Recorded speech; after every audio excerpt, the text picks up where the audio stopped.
Check 1 2, check.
Check 1 2.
I'm going to tell you, Eastside was trying to find that data sheet, the Excel.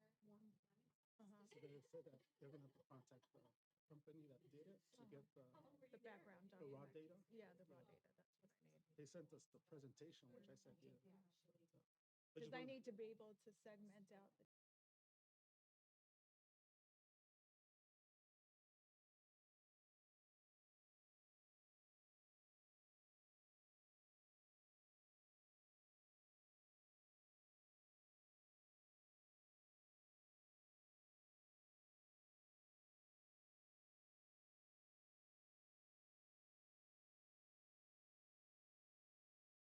To order the regular meeting of the Board of Trustees of the Oak Grove School District on April 16th, 2026 at 5 p.m.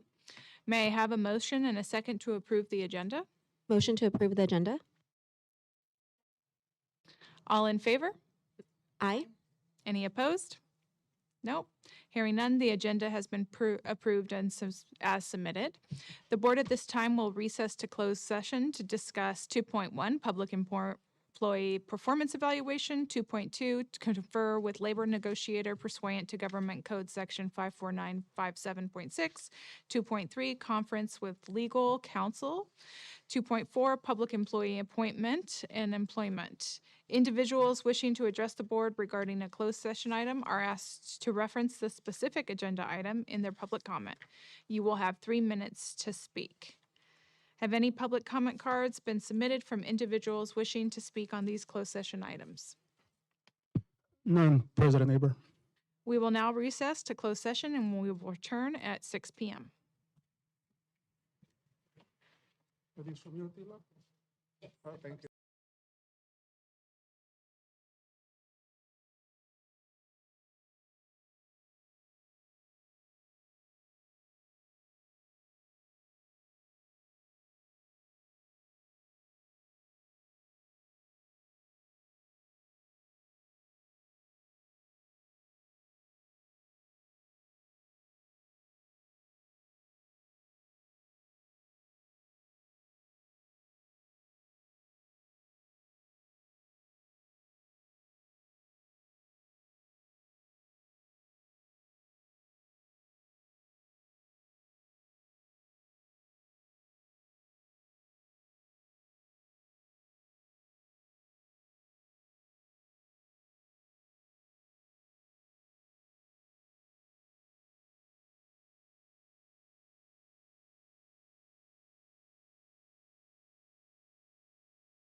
Oh, it's so good to see you. It's been too long.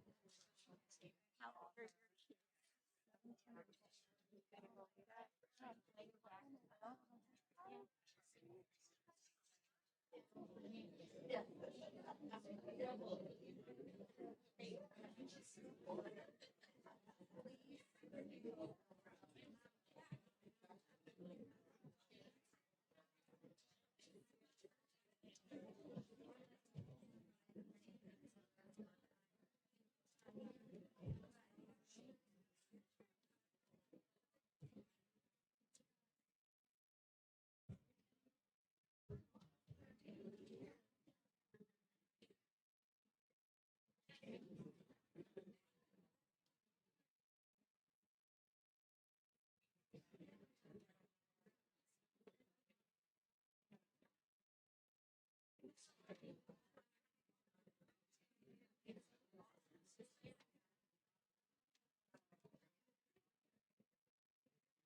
Well, welcome. Welcome to the regular board meeting of April 16th, 2026. There are many opportunities for the public to address the board, public comment, or during a specific agenda item. If you wish to speak to the board, please complete a request to speak card at the front and provide it to the recording secretary. When it is your turn to speak, you will have 3 minutes to speak. The Brown Act governs meetings of governmental bodies in California. Your comments to the board must be specific to the agenda item you are addressing. If there is no specific item, you are welcome to present comments during public comment. Please note that you are attending a public meeting of the Board of Trustees doing the public's business. This is not a public forum for public debate. We will now move to 3.2, the land acknowledgement. Trustee Martinez, will you please read the land acknowledgement? Thank you. We acknowledge that Oak Grove School District and our schools occupy the unceded territory of the Miwokmin Ohlone Nation, the sovereign nation and original peoples of the skies, land, and waters, where we work and learn. The Miwokmin Ohlone people are the stewards of these lands and of the teaching and learning that comes from and responds to the needs of the land and people who share it. May our daily lives and work, research, teaching, and community engagement support the evolving vision of the Miwokmin Ohlone for their community and these lands. Thank you. We will now move to the Pledge of Allegiance. I would like to now invite our student leader from Ledesma Elementary School to the front of the dais to introduce himself and lead us in the Pledge of Allegiance.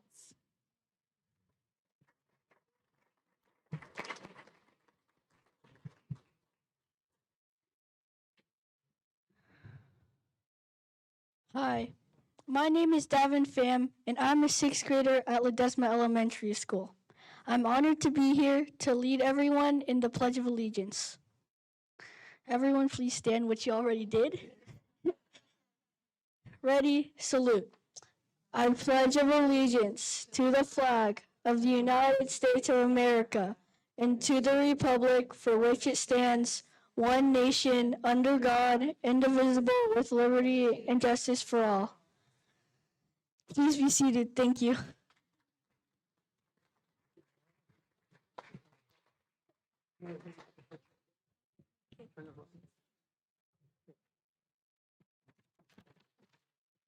Thank you, Devin. That's awesome. Devin's one of my students on my superintendent student advisory committee. And actually today the students voted on the theme for next year, but that'll be a surprise. But they voted today for the theme for next year. So thank you to Devin for your leadership. Great job at Ledesma.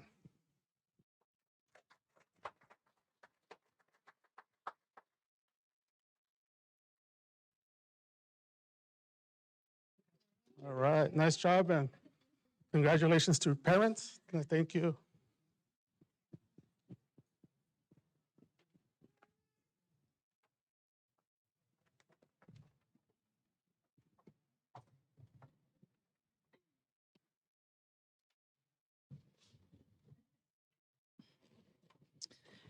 We'll move to 3.4, the superintendent's report. Superintendent Chidas, please provide your report. Thank you, President Abram. Good evening, everyone. Let's see this number, 37. What does that mean? 37. 37 days of school. 37. As of tomorrow, 37 more. Actually, today, one of my students from Bernal, actually, she knew the day. I'm like, wow, she's like 38 days. I'm like, wow, time flies. So thank you everyone for everything that you do every day for our students. I also hope that you all had a nice spring break. And this evening, I'm gonna defer my report to allow more time for our Vision Award recognitions, our ceremonial items, and presentations that we have. So at this time, I'm gonna ask Associate Superintendent Bowles and Assistant Superintendent Enna, who will be reading the names of our Vision Award recipients. We're also gonna be taking pictures with everyone, with our board. So I'd like our board to please join me to the front of the dais as we shake hands and we pass out the Vision Award recipients and take pictures. So thank you all. Thank you so much, Superintendent Chidas. It is my honor to present the 2025-2026 Innovative Spirit Vision Award recipients. The criteria for the Innovative Spirit Vision Awards are as follows. Actively takes risks to seek and implement change by considering different perspectives to improve the educational setting, participates in collaborative relationships which promotes and support a dynamic environment for learning, consistently creates projects that exceed conventional standards and inspires enthusiasm for change and risk-taking, our Innovative Spirit Award criteria. And so first from Baldwin Elementary School, noon duty and library clerk at Baldwin, Aditi Puri.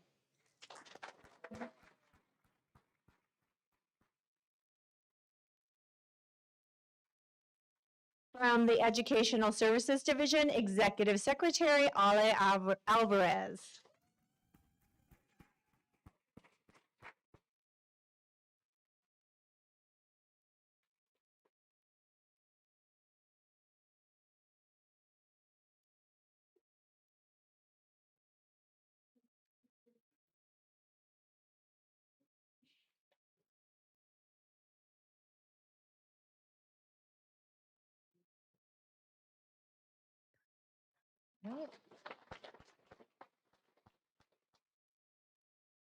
From Christopher Elementary School, Special Education Resource Specialist, Courtney Hunter.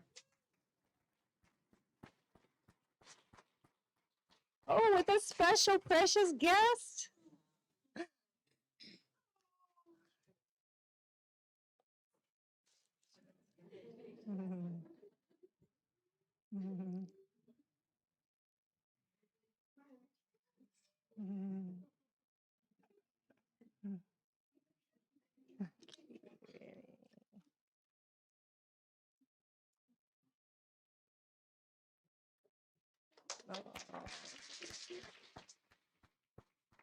The first of many awards I'm sure that little cutie's gonna get in her future. All right, from Davis Intermediate School, science teacher Daniel Jacobo.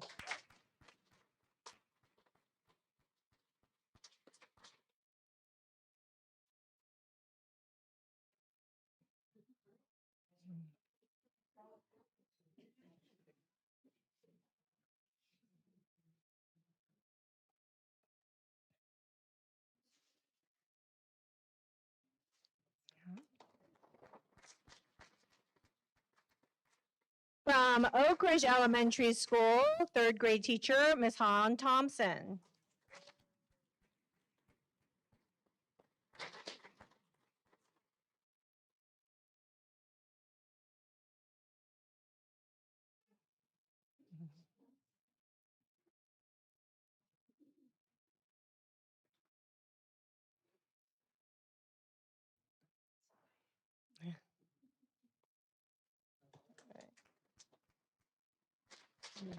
From Burnell Intermediate School, English Language Development teacher, Isis Hernandez.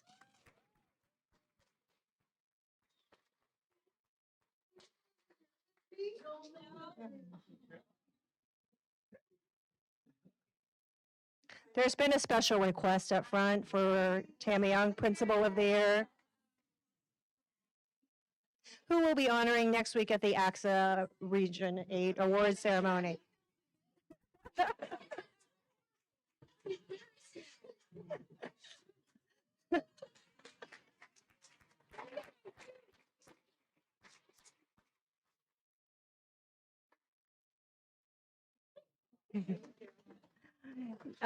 Next from Frost Elementary School, English learner, teacher partner, Jenny Anchetta.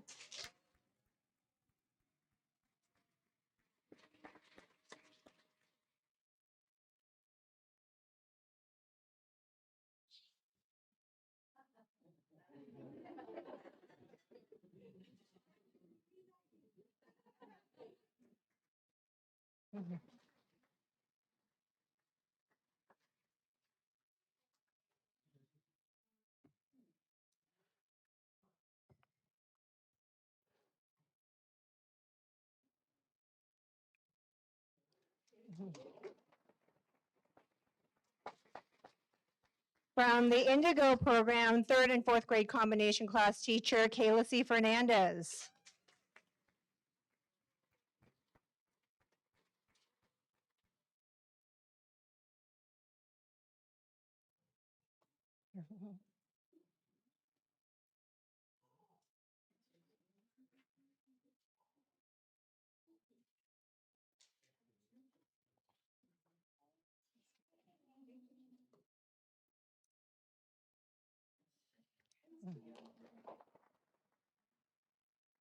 From Sakamoto School, special education resource teacher, Carrie Priest.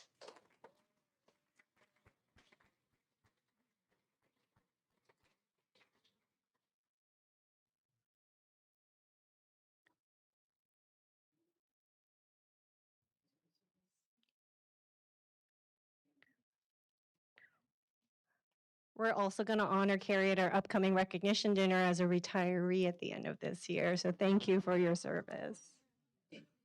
We won't start that yet. We still have 37 more days of school, I've heard. Okay.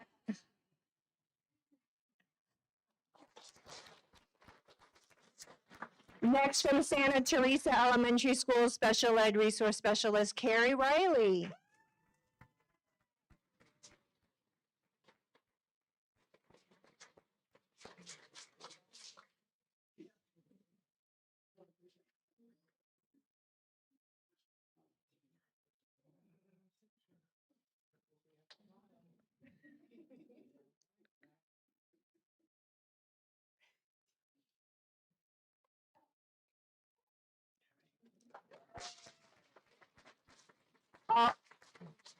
Also from Santa Teresa Elementary School, 1st grade teacher, Lena Jayadev.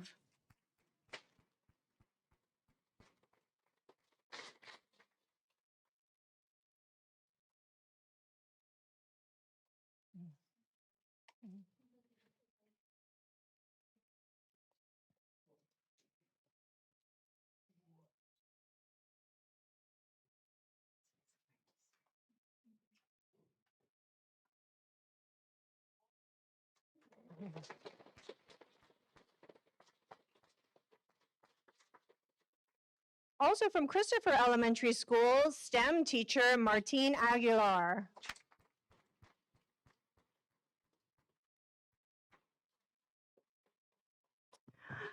We'll get their certificate to him. From Parkview Elementary School, literacy coach, Michelle Otero.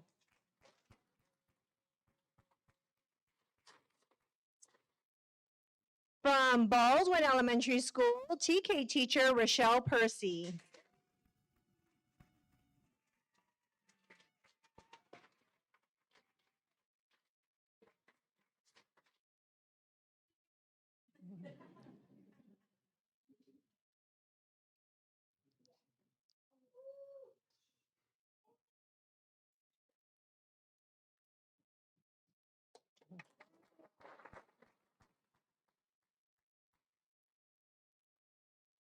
From Taylor Elementary School, 4th grade teacher, Talia Venancio.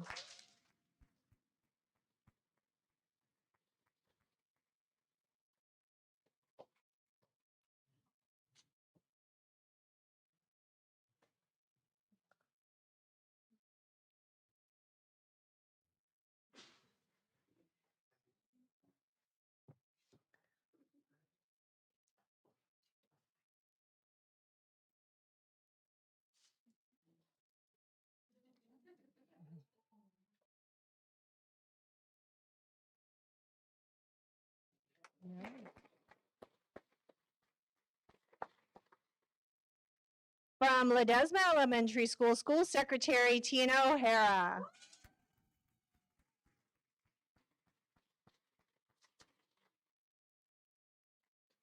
We'll also be honoring Miss O'Hara at our employee recognition event as a retiree at the end of this year. We wish her the best, but we still have her for 37 more days.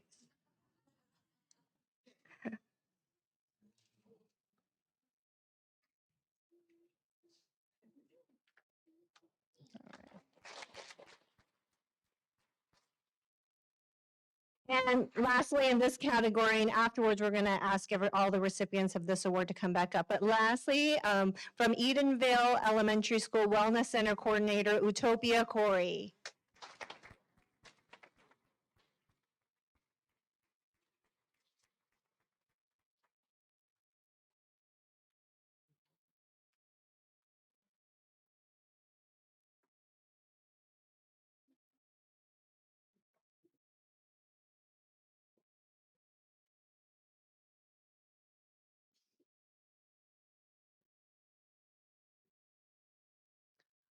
All right, can we ask all of the winners or the recipients of the Innovative Spirit Awards to come on up for a full group picture?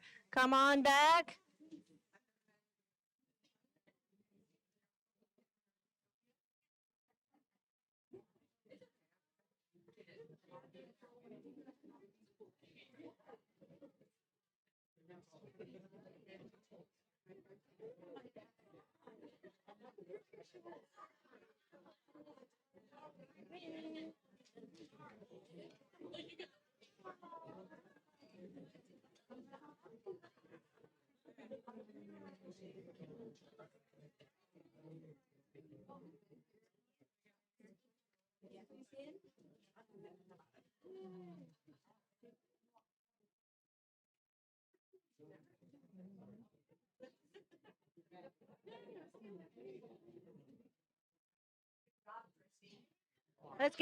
Let's give one big last round of applause for our Innovative Spirit recipients.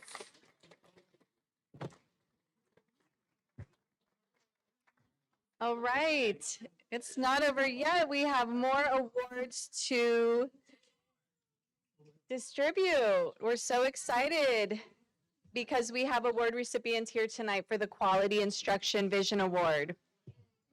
These recipients were selected for the 2025-26 award based on the following criteria: develops and implements a variety of instructional strategies which consistently matches the delivery of curriculum with the learning style of students, provides an environment which gives students an opportunity to be involved in active learning experiences for exploration, discovery, and enhancement for social, emotional, and academic skills, recruits, develops, and/or participates in parent and community partnerships and/or activities which provide opportunities for active involvement to support the instructional program, and evaluates and implements a balanced curriculum which is research-based and student-centered. First up, I want to congratulate Anderson Elementary 4th grade teacher, Kim Johnson.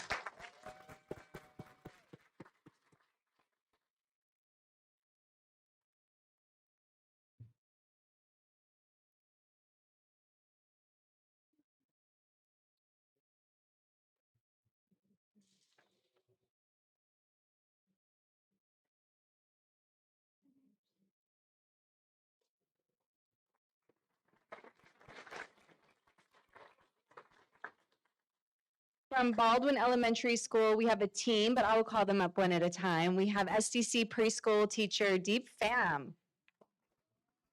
Not here. And SDC preschool teacher Kathy Verbera.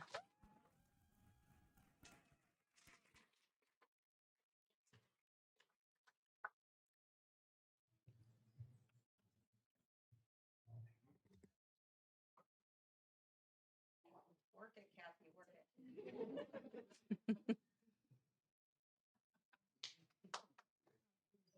All right.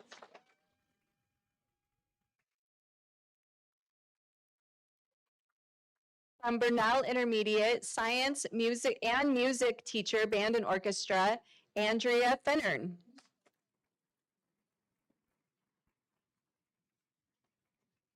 Okay. From Christopher School, kindergarten teacher, Corin James.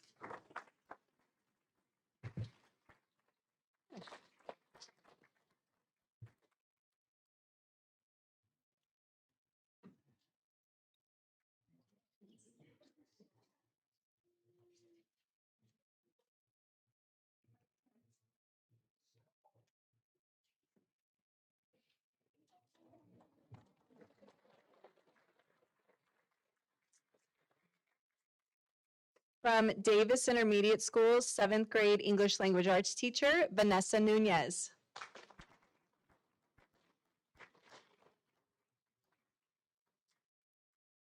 From Del Roble, Tweeby, 2nd grade teacher, Johanna Roldan.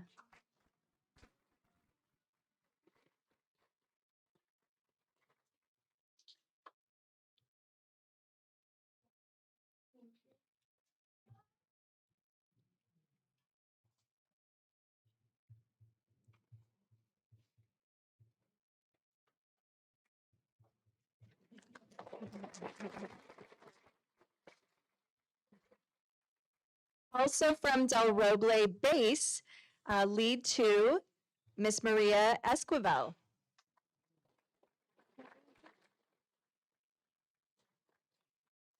From Edenville Elementary, kindergarten Tweeby teacher, Sahira Ladio Silva.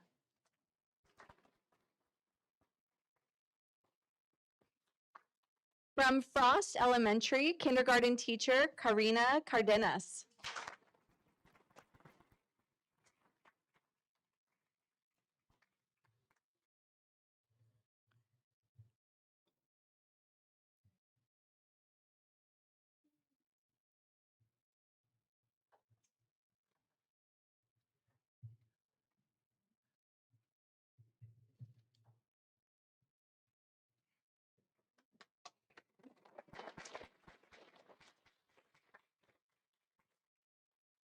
From Hayes Elementary, 5th grade teacher, Diane Gamboa.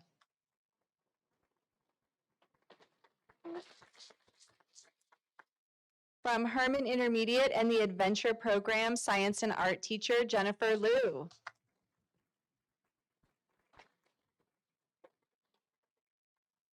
From Indigo School, kindergarten teacher, Christine Stock.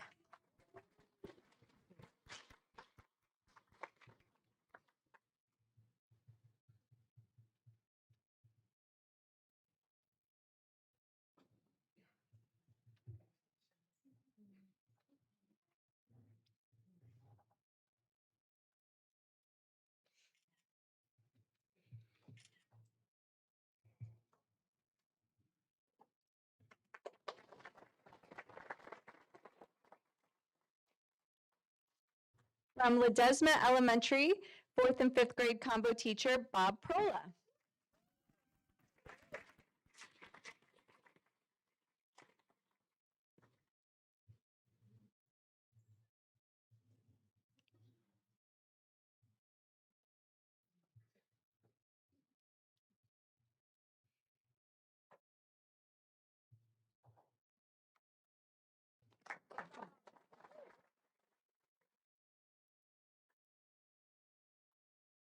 From Oak Ridge Elementary, 2nd and 3rd grade combo teacher, Emanuela Luna.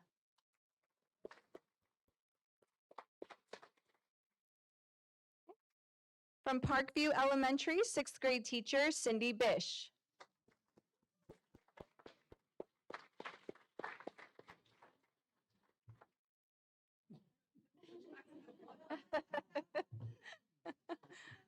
Tackle her.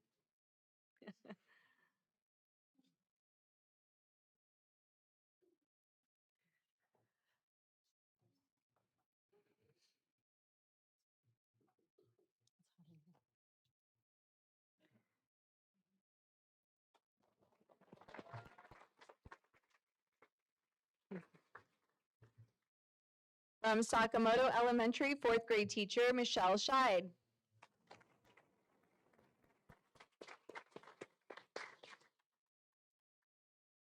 From Santa Teresa Elementary, 4th, 5th grade combo teacher, Larissa Vallejo.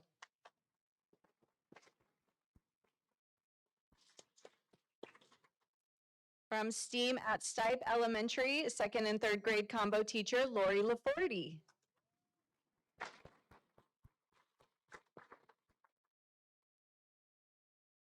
From Taylor Elementary School, 3rd grade teacher, Marcy Nagatani.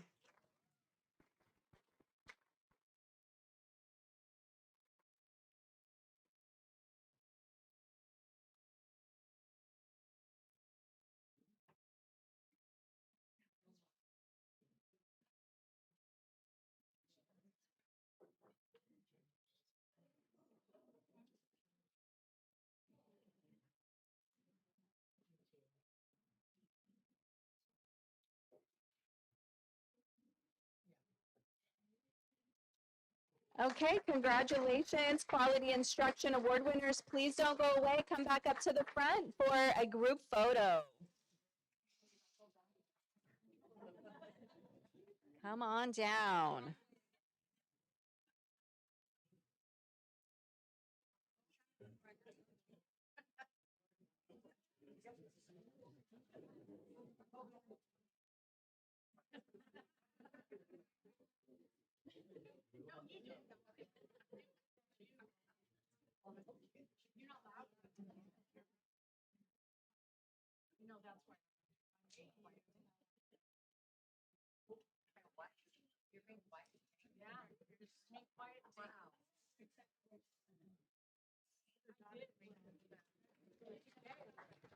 Congratulations.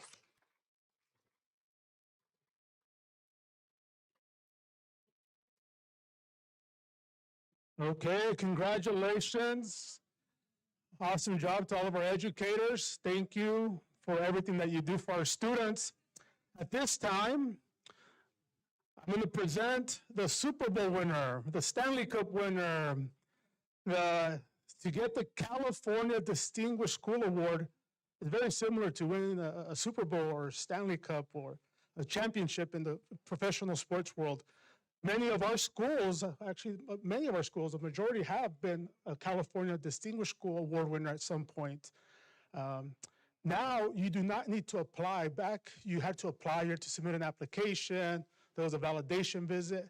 Now, the state, after COVID, identifies the schools just simply on scores, on math scores, English scores, suspensions, attendance, based on the California dashboard.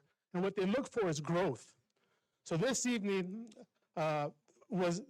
this year, middle schools and high schools are recognized. Next year, elementary schools will be recognized throughout the state.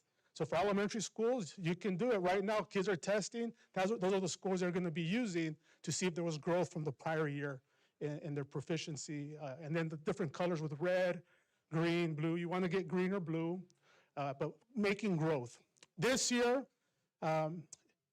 there was not a lot of schools in Santa Clara County, but we have one that got the California Distinguished School Award for academic growth, specifically closing the achievement gap. That is huge, the gains that they have made as a team. And the schools this year, that it's a combination. It's Herman and Herman Adventure. So congratulations to Herman and Herman Adventure. I would like to bring up Principal Flores, Assistant Principal Brian Maycline, all of the staff.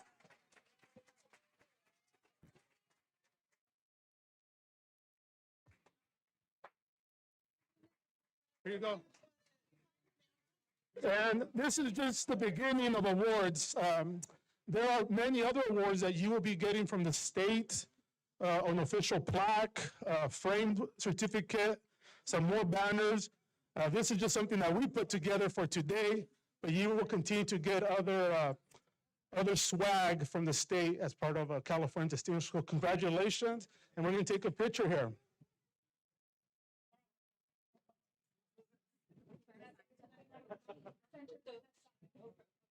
That way, back it up.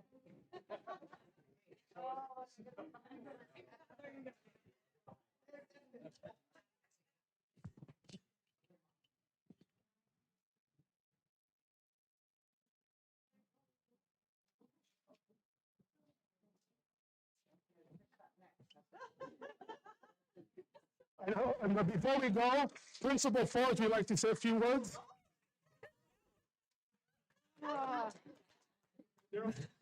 You know, I hate to be the center of attention. I'm super proud of the staff and students. They worked really hard. We did a lot of work with MLLs and special ed, and I think that's where we saw a lot of growth. We also work with Tyson Amir with the Black program, which helps a lot as well, because that was one of the gaps we closed. And just super proud and lucky to be there. So thank you for coming and supporting. Okay. Congratulations.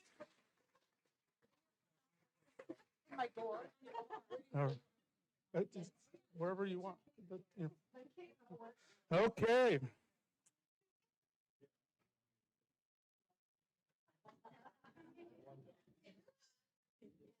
Do you want to just keep going?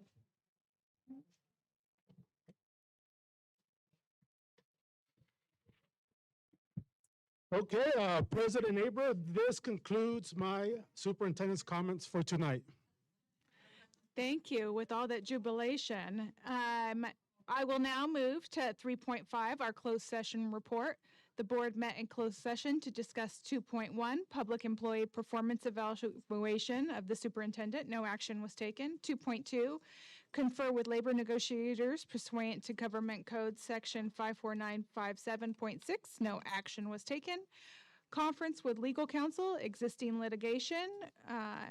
With respect to item 2.3, the board voted unanimously to approve the settlement in exchange for dismissal of the entire action. 2.4, public employee appointment, employment. This evening, the Board of Trustees voted unanimously and is proud to support Kyrell Branford as our new Associate Superintendent of Business Services, Chief Business Officer, effective July 1st, 2026.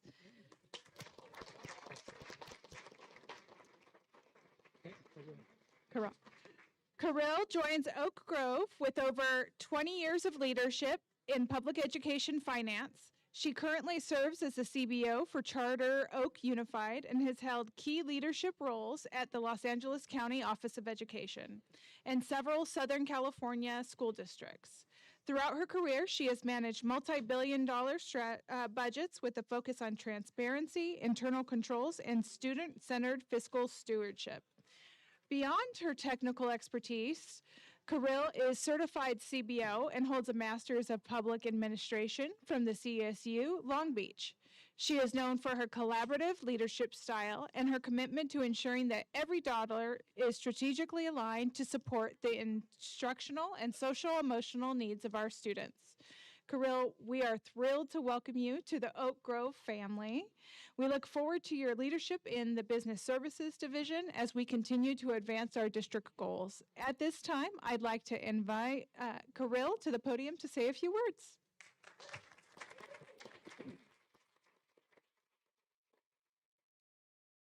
Thank you so much. Good evening, Board President Herbert, Vice President Yu, members and executive leadership. Thank you so much for your approval tonight and the opportunity to serve as your next Associate Superintendent of Business Services. I am honored and I look forward to this opportunity to join the team to continue the great work of serving all students and the Oak Grove community. I'm so happy I was here tonight to see all the celebrations and, the gathering of, what we pour into our students. And for that, I'm grateful that I'm here tonight. Again, I am so excited to join you come July 1st, and I can't wait to start, putting my mark with the team and just joining forces to continue great results. Once again, I thank you so much for your support and thank you for this approval. Thank you. Do we have any comments? Any comments from the board? I will now move to 4.1, resolution number 1547 in recognition of National Teacher Appreciation Week. Associate Superintendent Bowles. Thank you so much, President Hebert and members of the board and superintendent. Thank you for the opportunity to bring this resolution to you tonight. California Day of the Teacher, celebrated on the second Wednesday of May, originated in 1982 through legislation co-sponsored by the California Teachers Association and the Association of Mexican American Educators. It is modeled after the traditional Mexican El Dia del Maestro to honor the contributions of educators. And in 1985, California lawmakers formally designated the second Wednesday in May as the official Day of the Teacher. Yay! Yes, yes. Teachers are the role models shaping the leaders of tomorrow. Beyond transmitting facts and skills, they ignite a passion for learning, cultivate problem-solving skills, and nurture creativity. As mentors and guides, they leave an indelible mark on their students' lives, influencing their past and shaping their futures. Their impact extends far beyond the classroom, fostering a generation of informed, engaged citizens prepared to confront the challenges that lie ahead. And how amazing that is when the students come back to visit you and share how they're doing. You may not see that in the year that they're in your classroom, but as they come back and you follow them, it's truly something special to be a part of. Schools throughout California will be recognizing teachers during the month of May. In Oak Grove School District, each school site has their own traditions in the way that they thank their educators for the contributions they have made in the lives of the children in our community. And on May 6th, we'll be honoring teachers and also all staff for years of service at our employee recognition event. Recognition of the work that our teachers do is well-deserved and serves to remind them of the tremendous impact that they have made in the lives of students everywhere. Thank you so much. And it is recommended that the Board of Trustees adopt resolution number 1547-04/26, recognizing May 13th, 2026 as the Day of the Teacher. May I have a motion? I'll motion to approve resolution number 1547-04/26, recognizing May 13th, 2026 as Day of the Teacher. Second? We have a second. Do we have any public cards on this item? No cards, President Aber. Any board discussion? I just want to thank all of our teachers out there. I actually come from a multi-generational household of teachers, from my great-grandparents, my grandparents, my aunts, uncles, cousins, and I am now the president of a school board. So I really have been ingrained into teachers and what you guys go through day in and day out serving our students, and we're very thankful for you. May I have a roll call vote? Member Yolakar? Aye. Member Martinez? Aye. Member Torres? Aye. Vice President Yu? Aye. President Hebert? Aye. Motion carries. Thank you. We'll now move to public comment. This is an opportunity for individuals to address the board on any school-related issue which is not part of tonight's agenda. Pursuant to board law, bylaw 9323, members of the public shall not approach the dais at any time during the board meeting unless invited to do so by the board or district staff. If a member of the public wishes to provide written or visual information to the board during the meeting, they shall provide the information to the executive team member, who will distribute the information to the board if appropriate. It looks like we have one public comment so far. David Damon?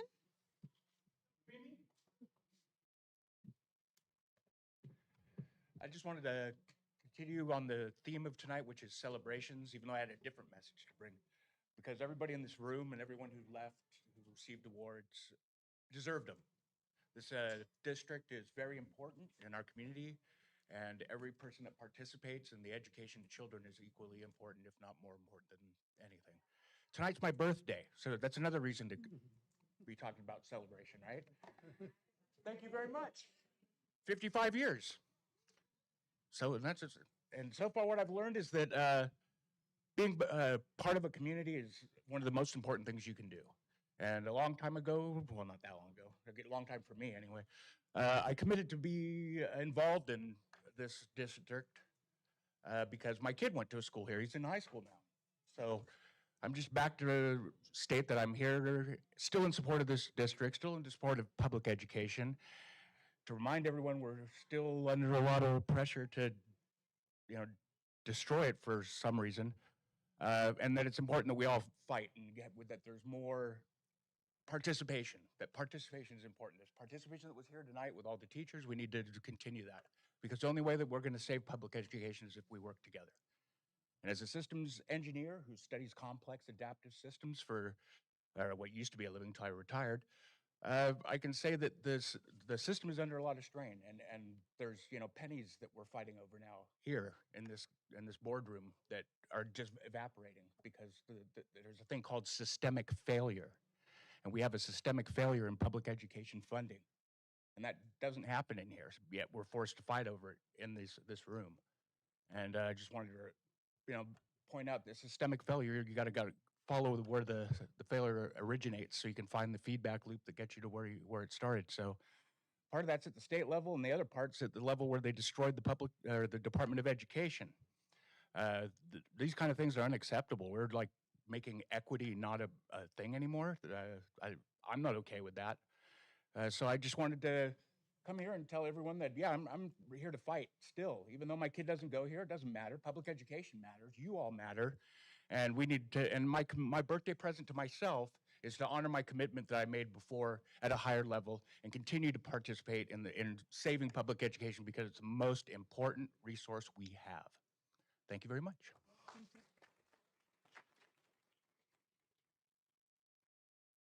I will now move to 5.2, employee bargaining unit comment. Do we have any comments today?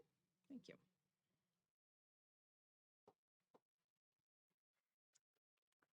Good evening, Board of Trustees. Good evening, Executive Team, Superintendent Chaides. I want to start by saying thank you to the board members who met OGEA recently to listen to our recommendations for budget cuts. We appreciate the productive conversations and valuable feedback. Regarding the Budget Advisory Committee, we remain centered. We need to continue inviting parents, making direct phone calls and asking them directly. Parent Square Post is not enough. We need to continue educating them about school finance. We appreciate the table talk time, but we recommend table reporting at the end of these meetings. We want to hear what every table has to say. It's hard to know what ideas come at other tables and what conversations came up. We insist on sharing information before the meetings. We look forward to the April 22nd meeting to see the full itemized spreadsheet. However, we'll continue to advocate for the immediate rescinding of positions that were eliminated. We're spending a lot on an IA tool for dyslexia. We are aware that this is mandated. We also hear that it struggles with students' accents, speech, and noisy environments. But the bottom line is that human intervention is better use of restricted funds than software. We hear members saying that it lacks the comprehensive qualitative data a teacher has. We recognize the time that folks took to pilot the program. We understand that EdCode requires a reading screener. However, the law does not require a high-cost vendor. Are there other options out there besides Amira? We acknowledge that 4 vacant positions were eliminated in the district. Those were vacancies, not layoffs. There's a difference with eliminating a position of someone who's retiring versus handing a layoff notice. There's a big difference. True fiscal discipline requires also looking at administrative perks, car stipends, travel allowances. Those are being protected while student services are cut. We appreciate sharing the letter this morning that $467,000 are identified in savings. That's a small fraction of the 16 million increase in services and other operating expenditures seen since 2020. OGEA is still not convinced that the district has exhausted all avenues for reducing admin and vendor costs before impacting student-facing staff. We noticed that there is $112,536 to be spent on iReady for next year. OGEA wants to recommend that we stay vigilant on this vendor. Right now, they're facing a federal lawsuit for allegedly harvesting California student private data. So let's pay attention to that. Regarding the information about parcel tax that's going to be coming later in the meeting, we think the community is more likely to support a parcel tax by showing fiscal discipline and cutting administrative excess. We support a parcel tax to recruit and retain employees. And last, OGEA wants to welcome new CBO, Karel Branford, thank you, to our community. Congratulations, looking forward to working with you. Thanks.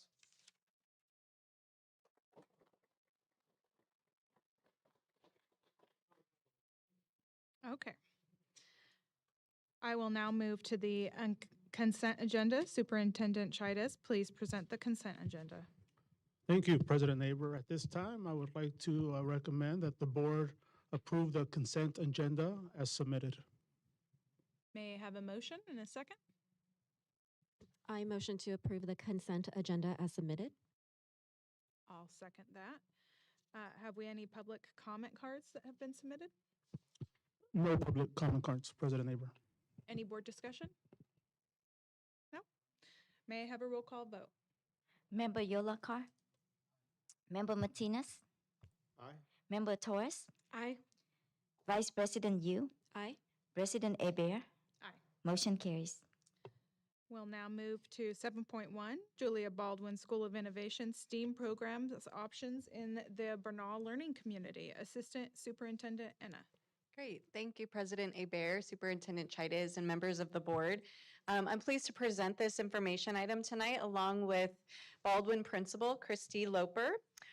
Our district takes pride in offering options to families to enroll their children in special programs that offer unique educational focuses. Currently, we offer dual language immersion at Del Roble, Edenvale, Christopher, and Davis. At Indigo, we offer a constructivist learning model and a STEAM program at Stipe Elementary. We have the Adventure STEM program as well as Virtual Learning Academy.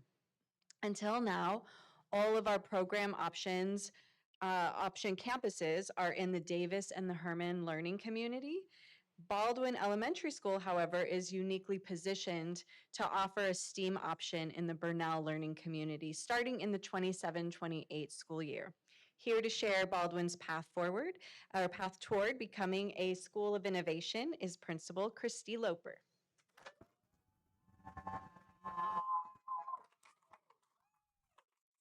Good evening, executive team and members of the board. My name is Christy Loper, and I am the very proud principal of Baldwin Elementary, and I have the distinct pleasure of bringing this dream that has been the past 6 years for us to you tonight. So thank you for listening, and hopefully you will get to see some of the fun things that we've been doing. You can go to the next slide. So over the past 6 years, we have been working towards becoming a STEAM option. We have had a long-standing relationship with the Tech Interactive. And when I first came to Baldwin 6 years ago, there was a really unique opportunity that I saw in being able to bring two worlds together, which was SEAL, which was very strongly implemented in the primary grades, as well as some tech that was happening through the Tech Fellowship from the Tech Interactive. And so with that kind of came this dream of, hey, we could really create something unique that would offer something for multilingual learners, something that would offer opportunities for our diverse population to be able to take those two worlds and really meld them together. And so with our leadership team, we have been able to really work hard for the past 6 years to kind of bring this to life. Exec team knows I'm a gotta have all my ducks in a row kind of person. So I did have a 5-year plan that was a 6-year plan, but we're here and we are excited to celebrate this evening with you. Next slide, please. So Our vision, when we started creating our vision for Baldwin, was really about that merger of those two things together. We really wanted to inspire creative problem solvers and innovative thinkers, as well as engaging students in technology, science, math, the arts, and engineering. We also see the need for preparing those future ready leaders that I'll talk a little bit more about on the next slide. So, why STEAM? As you know, we live in Silicon Valley. This is the heart of innovation and where technology exists. Um, there is a huge need for students coming out with STEAM background. It has become a growing need across the country. And currently, we do not, as Ms. Anna stated, have a program option in the Burnell Learning Community. So that also makes it a unique opportunity for us to be able to do that. And another thing is that as far as my heart has always been with equity and providing access to all students. And I feel very strongly that we have a really nice, diverse population that will allow us to bring that to students that wouldn't normally have that opportunity. In addition, 96% of our Baldwin families that we surveyed are in support of us becoming a STEAM option, are excited about us becoming a STEAM option, and have actually said that they will spread the word to others about our opportunity. And that can also draw in some students from outside sources for us as a district. Next slide, please. So why reimagine Baldwin? As I said before, we have this long-standing partnership with the Tech Interactive, and I want to introduce Sherry to you. She has been huge support for us as we're moving forward. So we have already about a third of our staff that has gone through the Tech Fellowship Program and has been trained over the past maybe more like 10 years. And so with that partnership, I reached out through Heather to Sherry and said, hey, I have this really crazy idea. How about providing a PD option that is much aligned like SEAL over the course of 2 years, where we could really dive deep into STEAM education and really give our educators what they need to have and be able to provide that for everyone. And they worked with me and we came up with a plan, and that's part of what we're presenting to you tonight. In addition to that, we were also recognized from the Tech in March of 2024 for the Tech Excellent Award. We have a really strong SEAL TK through 6th grade program. We're one of the fewer schools in the district that do have SEAL implemented all the way up through 6th grade. And we have that diverse student population, which I'll talk a little bit about on the following slide, and a very strong family and community support. As I stated, we have a lot of families who are very interested in a STEAM education, as well as a very dedicated and committed home and school club who are standing behind us and who have been supporting us both financially and just empowering us to continue that dream. Next slide, please. So as I talked about our student demographics, we have 455 students, and we represent a really rich, diverse population. 193 of our students are of Hispanic or Latin or Latino. 156 students identify as Asian. 45 students identify as 2 or more races. And additionally, we have 112 students. This is the piece that is really near and dear to my heart, who are socioeconomically disadvantaged. These are the students who normally would not have opportunities for programs like this. And this is part of the reason why I think we're in a really good position to be able to offer a unique thing for them. We also have 54 students who are English learners, and that is also supported and why I feel strongly about implementing BOSEAL, which is a really supportive program for our multilingual learners in conjunction with STEM. Next slide, please. So this is just a little bit about the equity impact, how to merge SEAL, STEM, and equity, providing that access, engagement, and future-ready learners that we're striving for. Next slide, please. Staff commitment. Our staff, if you're staff, please stand. We are here to support tonight. 93.8% of our teachers were in agreement with becoming a STEAM school. We did have one who was a maybe just because they had questions about what happens if I'm no longer principal or how do we continue that PD. So we are working with our leadership team over those things. I am a firm believer and I'm trying really hard to build our leadership team so that no matter who's standing at the front of the school or who is that lead at the front of the school, these are the people that are leading the work, right? I'm not doing it. They're the ones who are doing it day in and day out. And sorry, super passionate about that. Next slide, please. I knew I was not gonna lose it. Okay. Community engagement. 98% of our families who took that survey are either very interested or interested in enrolling their student in a STEAM school.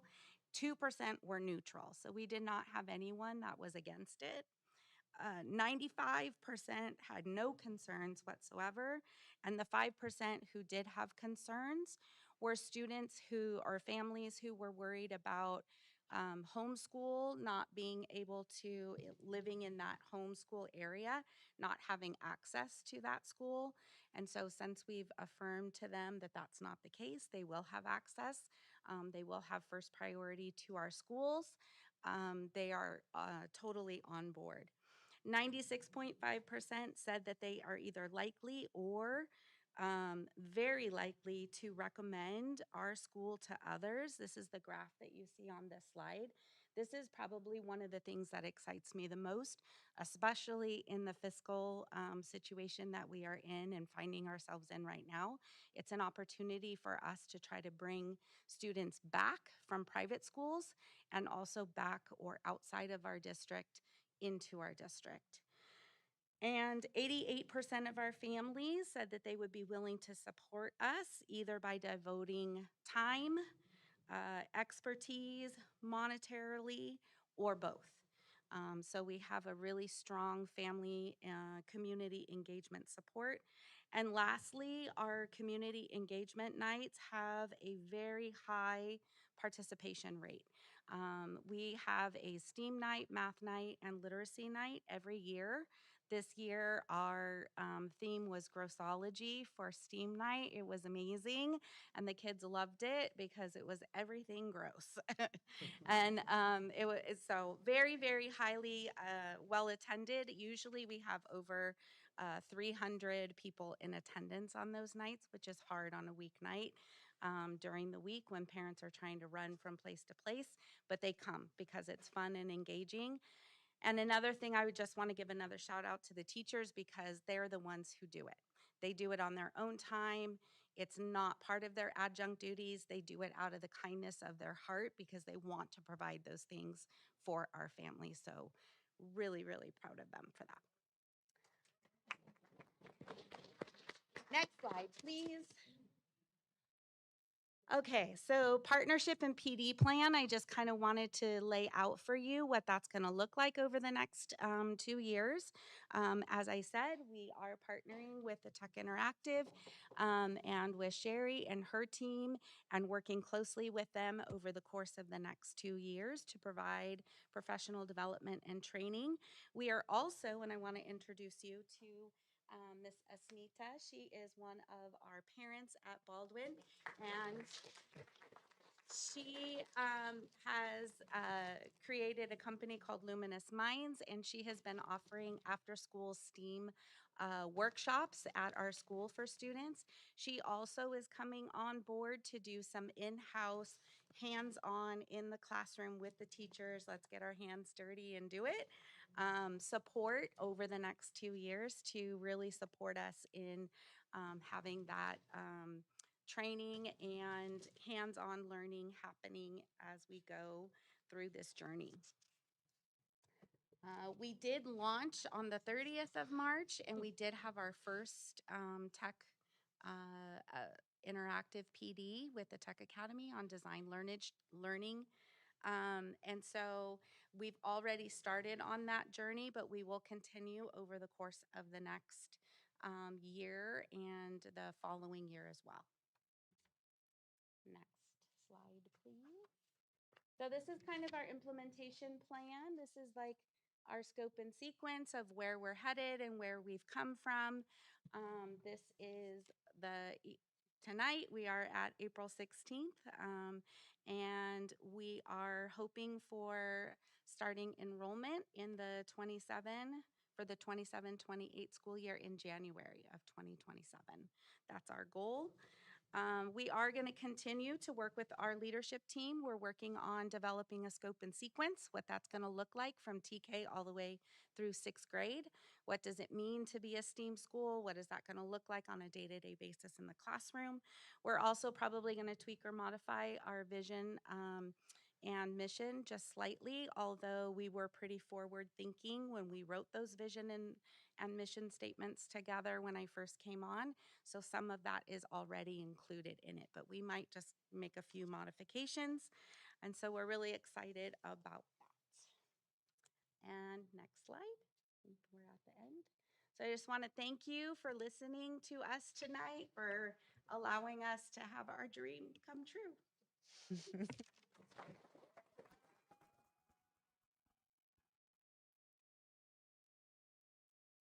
Thank you, Principal Looper, and to all of the Baldwin staff members that are here. Thank you for being here in support. Just would like to open it up for board discussion. Thank you for the presentation. I think this is a super exciting opportunity, especially for the Bernal learning community, as we don't have any existing program options. So I thank the Baldwin team for really being proactive and really forward-thinking. I did have a lot of questions, but I think you kind of summarized it in we are still working on it, like a lot of TBD still happening. But I think I just wanted to clarify. So is this idea of like a STEAM school, is it like a whole school transformation? Is it just going to be a strand within the school? That's the first question. Why don't I take a stab at it and you can jump in? So it would be for the whole school, all of the students. It would be a program option for anyone in the district, but the students who live in the Baldwin attendance area would automatically enroll and be able to attend that school, similar to the STEAM at Stipe, where students who live in the attendance area, that is their home school, they can enroll in the program, but it's a program option for anyone else in the district as well. I guess for any like intra-district or inter-district transfers, will there be like a cap? So we don't take, as in terms of program options or intras, we don't take, we have a cap on the number of students who can come from any one particular school and be removed, so we're not disrupting enrollment. As far as the cap on enrollment of Baldwin, not necessarily, but we have to work within, we work with HR on the staffing projections and enrollment there. So, so it would not, the intra-district transfer process would no longer be in effect at Baldwin. It would now be a program option. Okay. Yeah. Okay. I think I get that. Okay. In terms of, I guess, like programming, I know that you guys are still in the planning process of that, but I would like to know like what your initial thoughts are in terms of the curriculum. Will it be like for each grade level? Will the grade level teams be creating their own like units of instruction? Is there, curriculum that you guys will be using? So we are going to use our board adopted curriculum. We're not veering off of or changing what curriculum we're using. All we're doing is taking our SEAL units and our SEAL themes and the curriculum that we have, the board adopted curriculum, like our math, SOVIS, and for science, right? And we're taking that curriculum and then we are infusing different design challenges or STEAM aspects within it, as well as we're expanding. We do a lot with, we have a couple retired teachers. We're trying to offer opportunities during lunch for alternative recess. And so we have 2 retired teachers that come in and do art. We do have our VPA, but we're also trying to offer some after school. We did a theater production this year after school, as well as we have additional art classes that are happening after school as well. We have Luminous Minds, who's offering some additional STEAM. We've done Curls That Code after school as well. We're also have 2 teams that are going for the Tech Challenge, which is coming up later at the end of this month, which is also running after school. And so it's really an all-encompassing type of thing. We're not going to change the curriculum that is board adopted is the curriculum we're using. All we're doing is infusing some STEAM into that curriculum. And then in regards to like sustainability, so thank you to the tech, right, for partnering with Baldwin. But I am curious: is the success of the program dependent on the ongoing partnership, or with an ongoing partnership? We actually have a third of our staff already trained who have been supporting other staff members in learning how to do design challenges, how to infuse some of that in there. It's not dependent upon it by any means, but it is something that the staff really wanted. And so I tried to find a way to be able to provide that training and support for them. As well as being able to get us all on the same page, right? So we're all talking the same language. When we talk about design challenge, we all know what that means. Does that make sense? Yeah. All right, I think that's all. That's it for my questioning. And I'm super excited for your vision. I'm excited for you all to move forward with this vision. I have seen, firsthand how SEAL works at Baldwin. So I know that you guys are doing great jobs with the SEAL program there. And then, we got a chance to be there when you guys did the prosthetic leg showcase. So thanks to Heather and Bridget for that invitation. I think that was really just like a glimpse, right, into what you guys are all doing at Baldwin. So, and also I think the level of community engagement is really impressive as well. So I'm glad that there's buy-in with the community. Great. Thank you.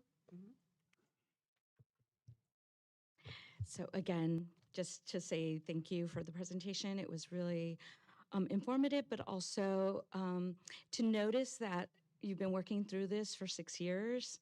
Again, I know that it takes work. It takes everyone on board, and I'm sure there's been people leaving, coming, different amount of, possible people that may want to be on board with it than not. So, congratulations on just continuing to, strive forward.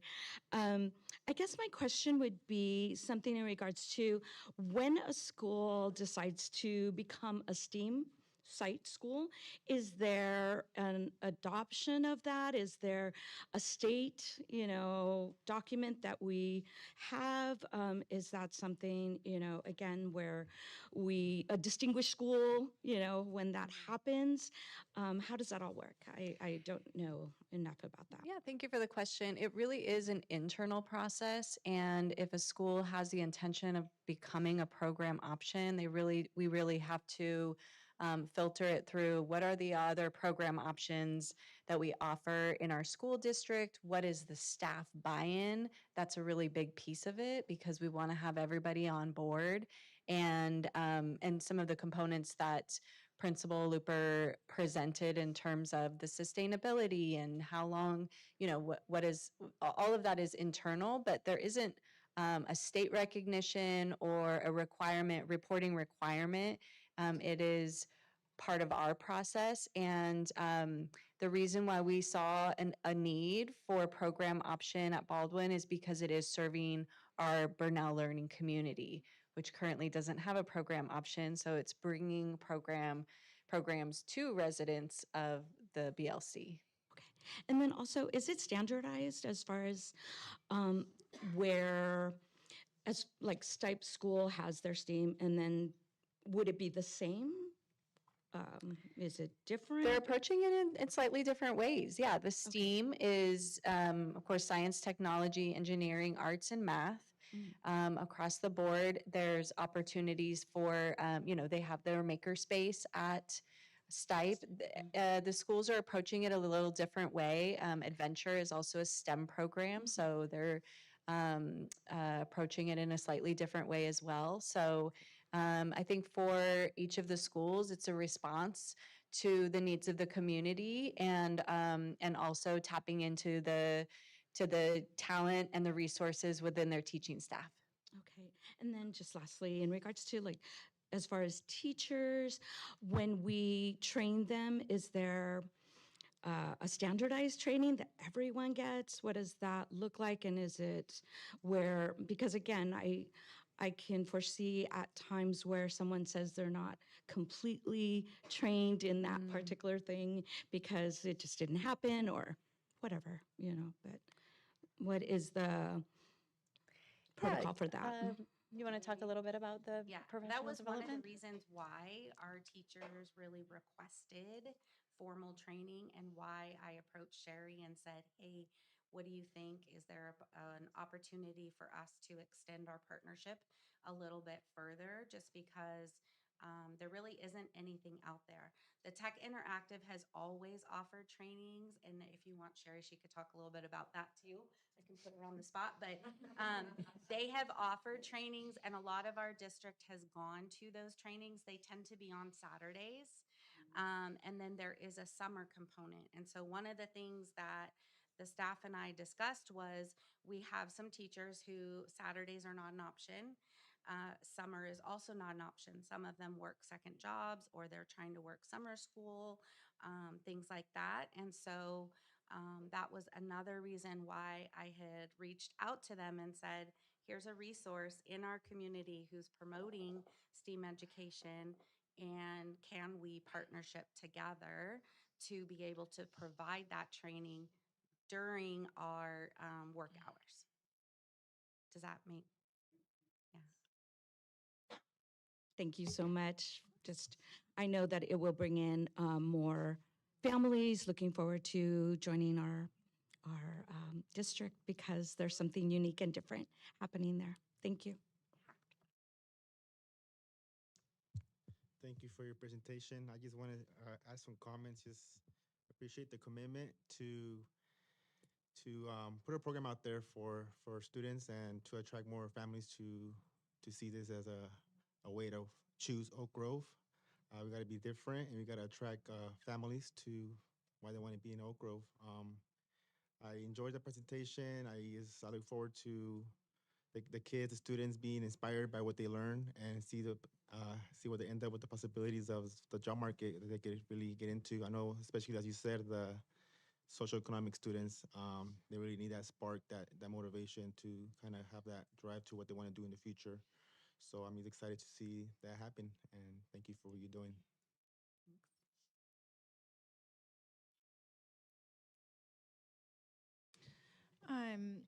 How do we measure the outcomes for our kids with the implementation beyond participation and engagement?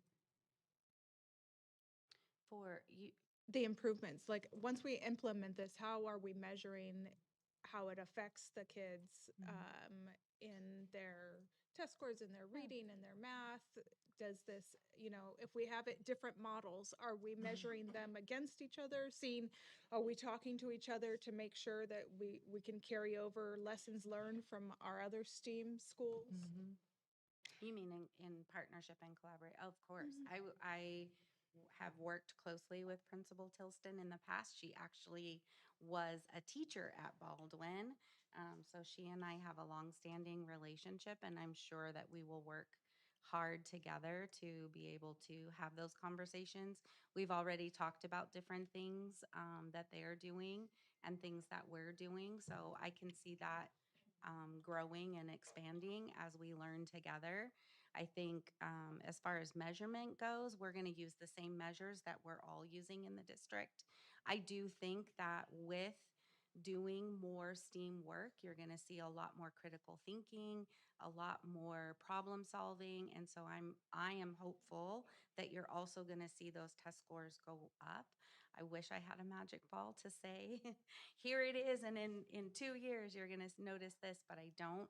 All I can say is the excitement that you see. I put a ton of pictures in that, probably too much, but it was really hard to choose. The excitement in the kids when they're doing that type of hands-on learning is, for me, far above and beyond the actual measure on the test, right? They're excited about it. They're learning in that process. And I think ultimately that's what we want. We want them to be those creative thinkers and problem solvers and be able to grow up and come to the table as such. And I definitely saw that attending the prosthetic leg event that the kids were doing. I think this is really exciting work. It aligns with our innovation and student engagement, and I'm really interested to see how we can grow those test scores, how we can grow the student engagement and bring more kids into Baldwin and ensure equitable access for programs like this throughout all of our learning communities. So thank you. With that, and I think that's the end of our board discussion. Thank you.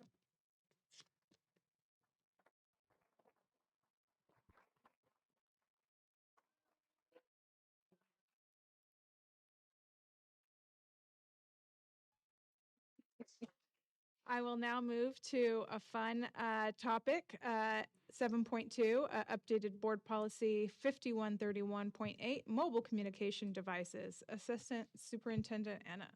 All right, thank you, President Hebert. This is the first read of the update to Board Policy 5131.8 and an opportunity for the board to seek clarification and provide any feedback prior to adoption of the policy updates at our next board meeting. The board approved updates, if you recall, last March to the entire 5,000 series based on the CSBA recommendations and some edits that are unique to Oak Grove. And at the same time, our Student, Family, and Community Services Director, Dr. Genevieve Dorsey, was soliciting input from focus groups on specific language to this particular policy. And over the course of more than a year, we've refined the policy for your approval, which reflects the language needed to ensure and promote student safety when it comes to cell phone use and mobile communication devices. Next slide. The basis for the updated language in this policy is the Phone Free Schools Act. This was Assembly Bill 3216 that was signed into law in September 2024, requiring all California school districts to adopt updated board policies limiting or prohibiting smartphone and mobile communication device use by this July 1st. The aim of the law is to improve student mental health, reduce bullying, and enhance academic focus. Next slide. So I'll review aspects of the policy in more detail, but first I just want to give you an overview of the proposed changes.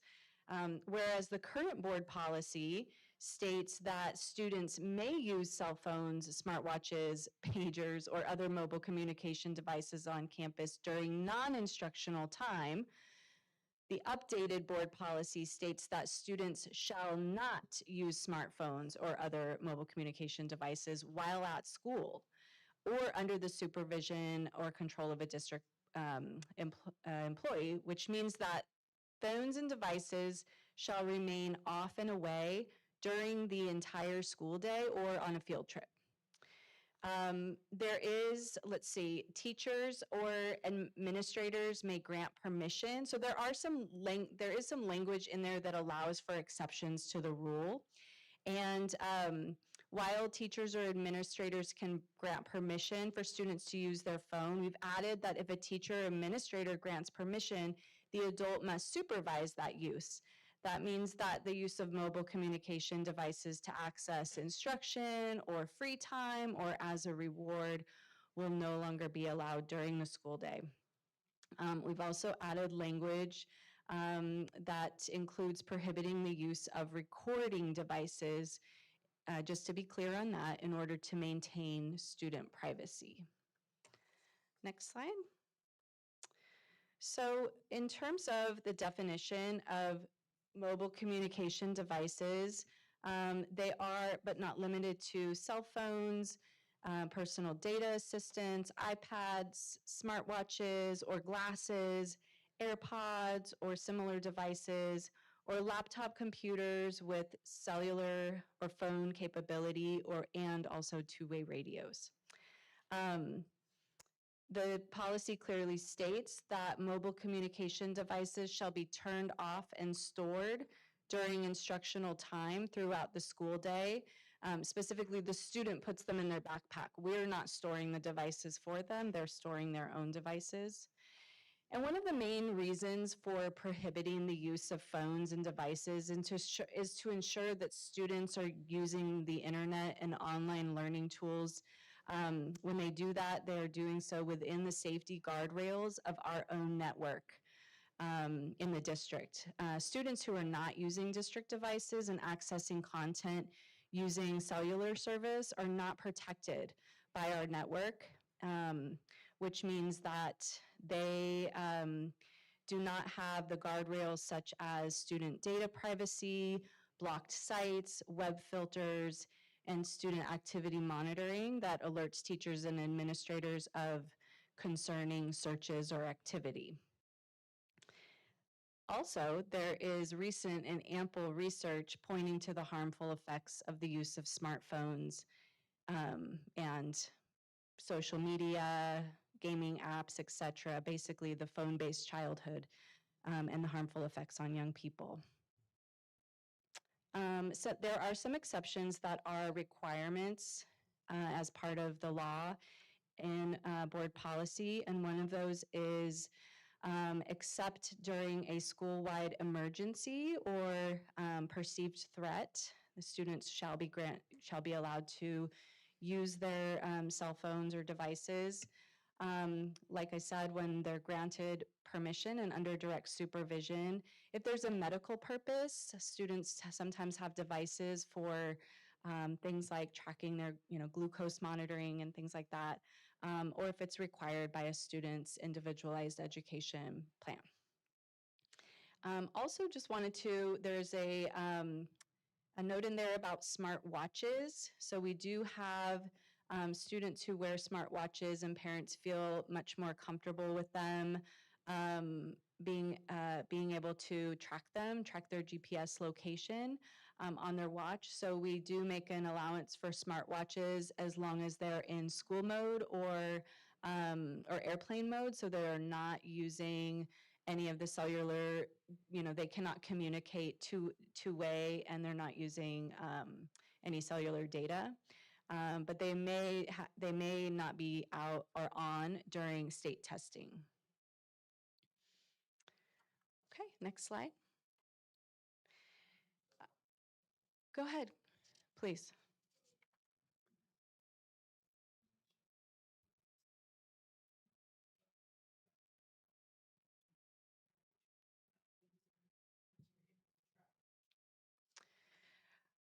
Well, I think what I mean is school mode. So they have, smartwatches have devices where they're in school mode. They're not allowed, it turns off the two-way communication piece, but they can still have their GPS tracking.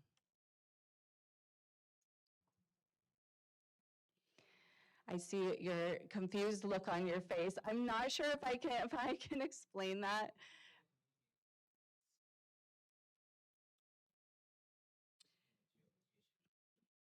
The gizmos have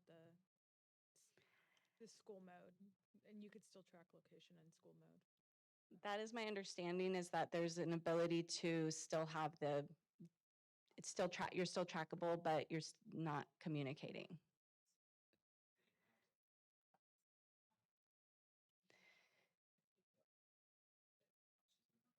Correct, because if they can't put it into a mode where they're not receiving text message or sending text messages, not receiving phone calls or making phone calls or accessing their, apps or whatnot, then they're not allowed. They have to be off and away. So it's the devices, the watches that allow for tracking. There are watches like that, and I don't know what they are.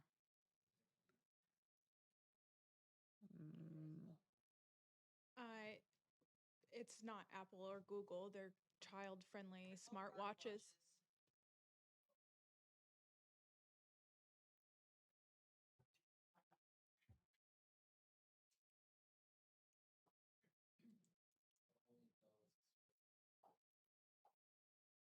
Or they have to put them into airplane mode.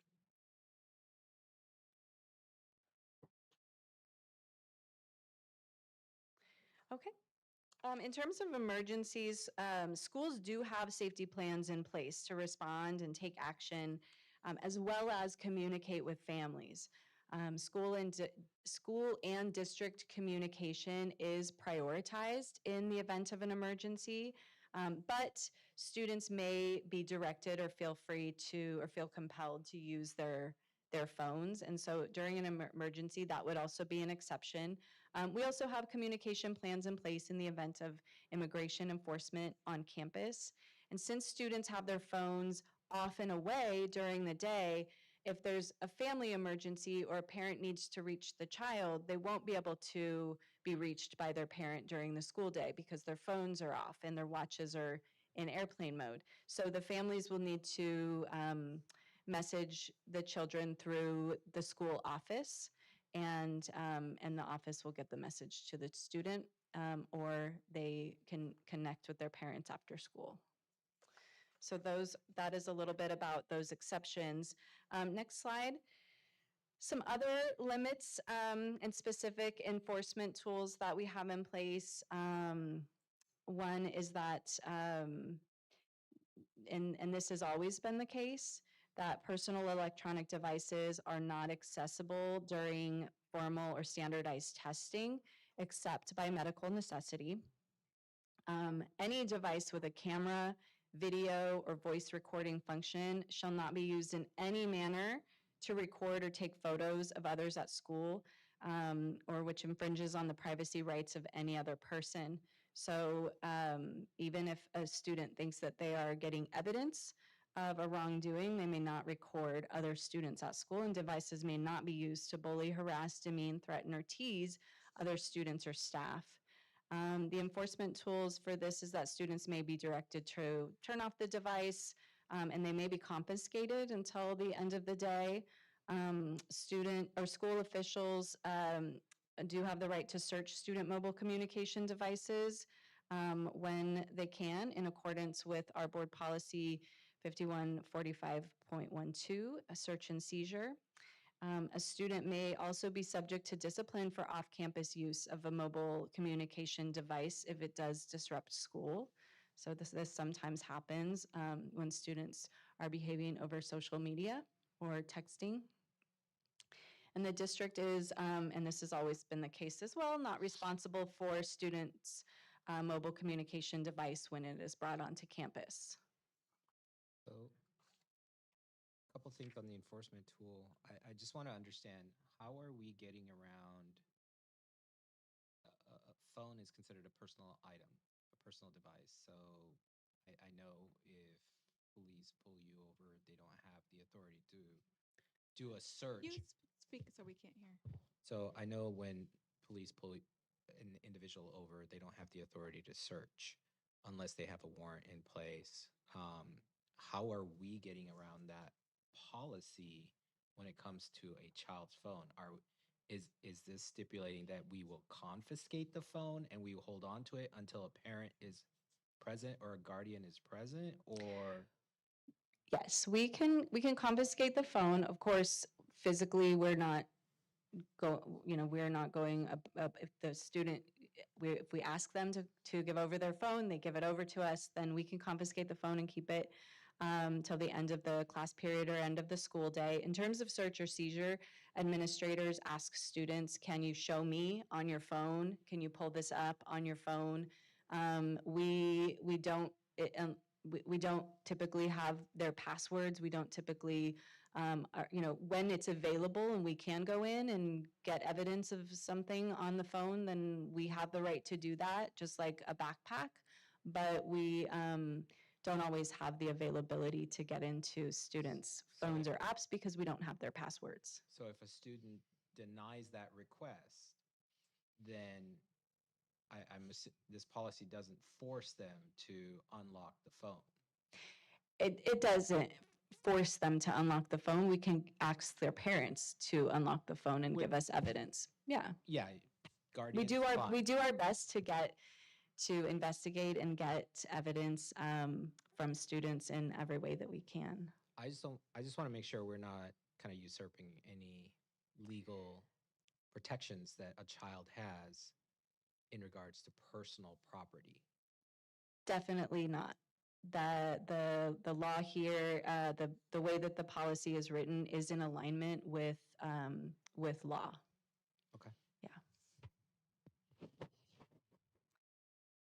Okay, and then also on the next slide, I wanted to share a little bit about what I stated in the beginning about the input gathering process. So last school year, Dr. Dorsey started to bring information about the potential updates to the cell phone policy or the mobile communication device policy to our district parent groups, our district advisory council, the Village African American Parent Group, ABLA Hispanic Parent Group, in our Home and School Club PTA Presidents Group. And the input from the parents showed overwhelmingly agreement with the need to limit cell phone use on campus and prohibit in most cases. And then we shared a draft policy, the draft policy with not just the parent groups, but also our student advisory council and student groups. And it was interesting because almost all of the parents and students who participated in the focus groups had specific stories that they wanted to share about students, their child or other students or children that they know who've experienced the harmful effects of smartphone use. So with that, I just want to thank you for hearing the proposed updates, and I'll pass it back to you, President Hebert. Thank you. One of the things I didn't see on here was under enforcement and discipline. So are we changing the current policy, like at Bernal? You can get suspended if you get caught with a phone that's on and out in between classes. And I didn't see any of that kind of enforcement other than taking the phone. Right. So what it states in the policy is that the superintendent or designee may undertake measures or strategies within the law to limit student access to smartphones and other mobile communication devices on campus. And then it also states that, where is it? I don't think that's an update. That, well, it states about the reasonable suspicion and the search and seizure, but really it is the specific enforcements at the school site are up to the school administration to adequately enforce. But once we have a board policy in place, then then it will need to be enforced district-wide. How do we ensure that it's equitably enforced throughout the district and it's consistent from school to school?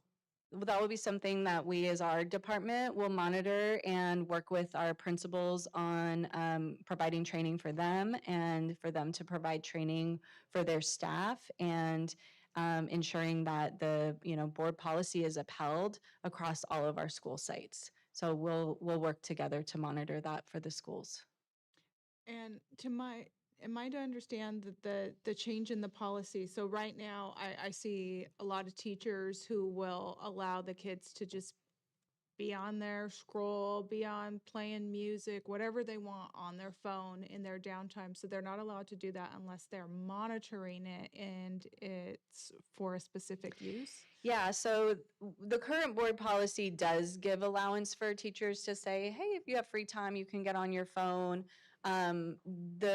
The proposed updates will not allow for that. They will have to be off and away for the entire school day. So the allowance for permission from the teacher or the administrator, an example, I think for me, the best example is a student comes to the office, I need to get the number out of my phone for my aunt or whatever. So they okay, you can open your phone, get it.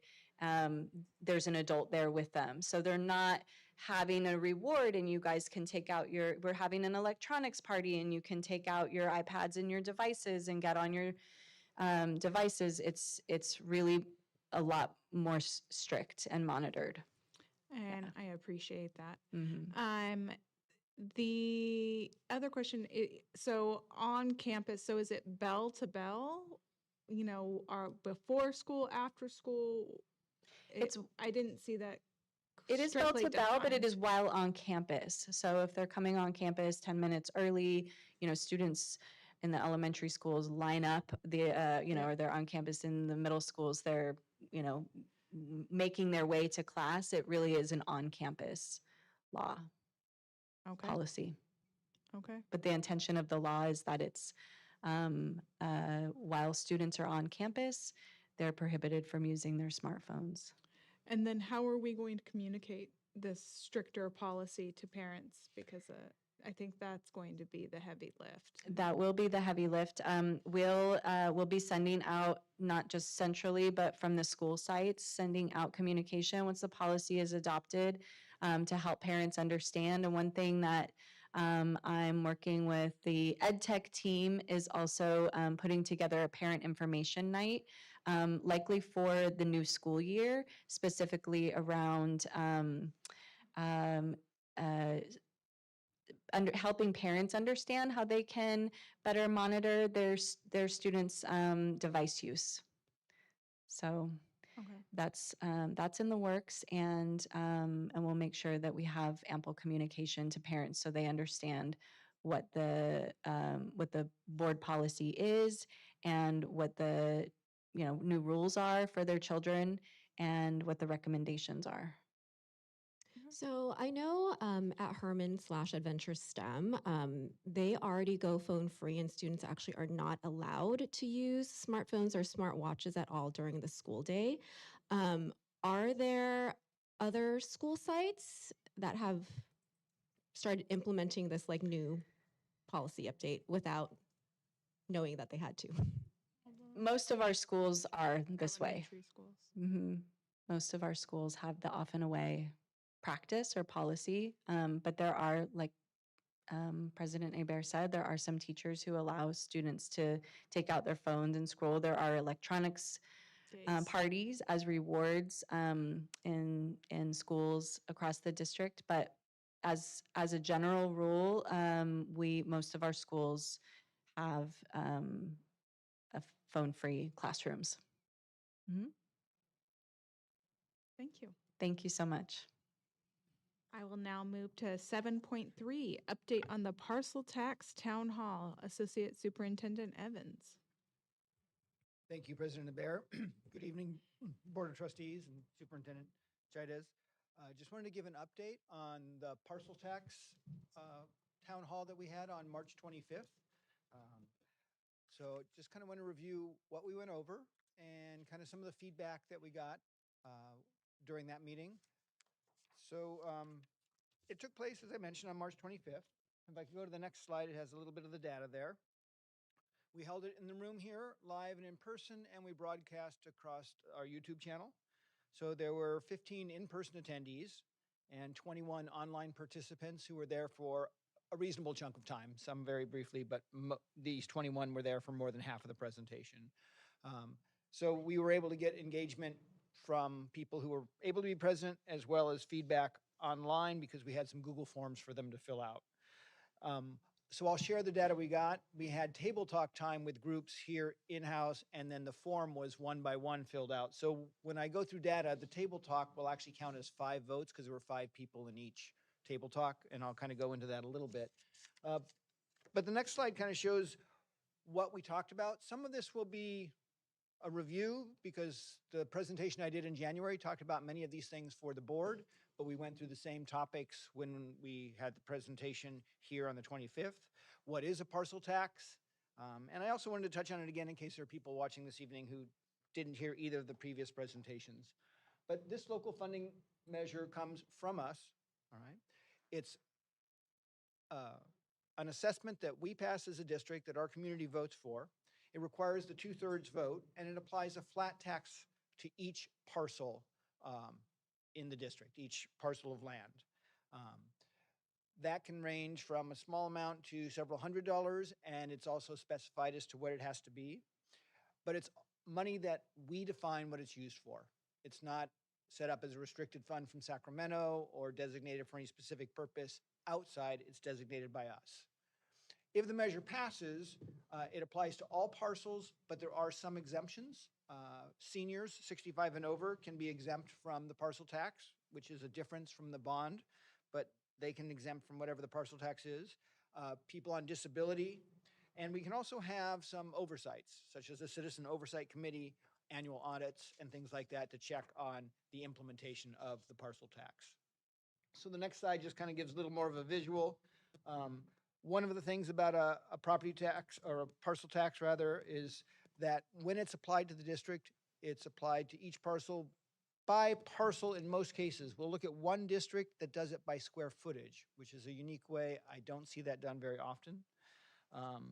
And if you own a piece of property, you would pay a parcel, whether your parcel is 1,000 square feet or 10 acres. It's the same amount on each parcel. All right. The next slide talks about just the different uses. All right. That's part of what we talked about at the meeting. What can it be used for, and what would the interests be to have it used for? And I'll go through some of the feedback we got, and we'll have to write the ballot language to be very specific to that purpose, because like our bond language, it calls out what capital projects we can do. The parcel tax would call out specifically what these dollars are intended to be used for. So when we put together the parcel tax, on the next slide, there's a few components that make up the structure of the parcel tax. First and foremost is the amount. How much will be assessed for each parcel or each square foot?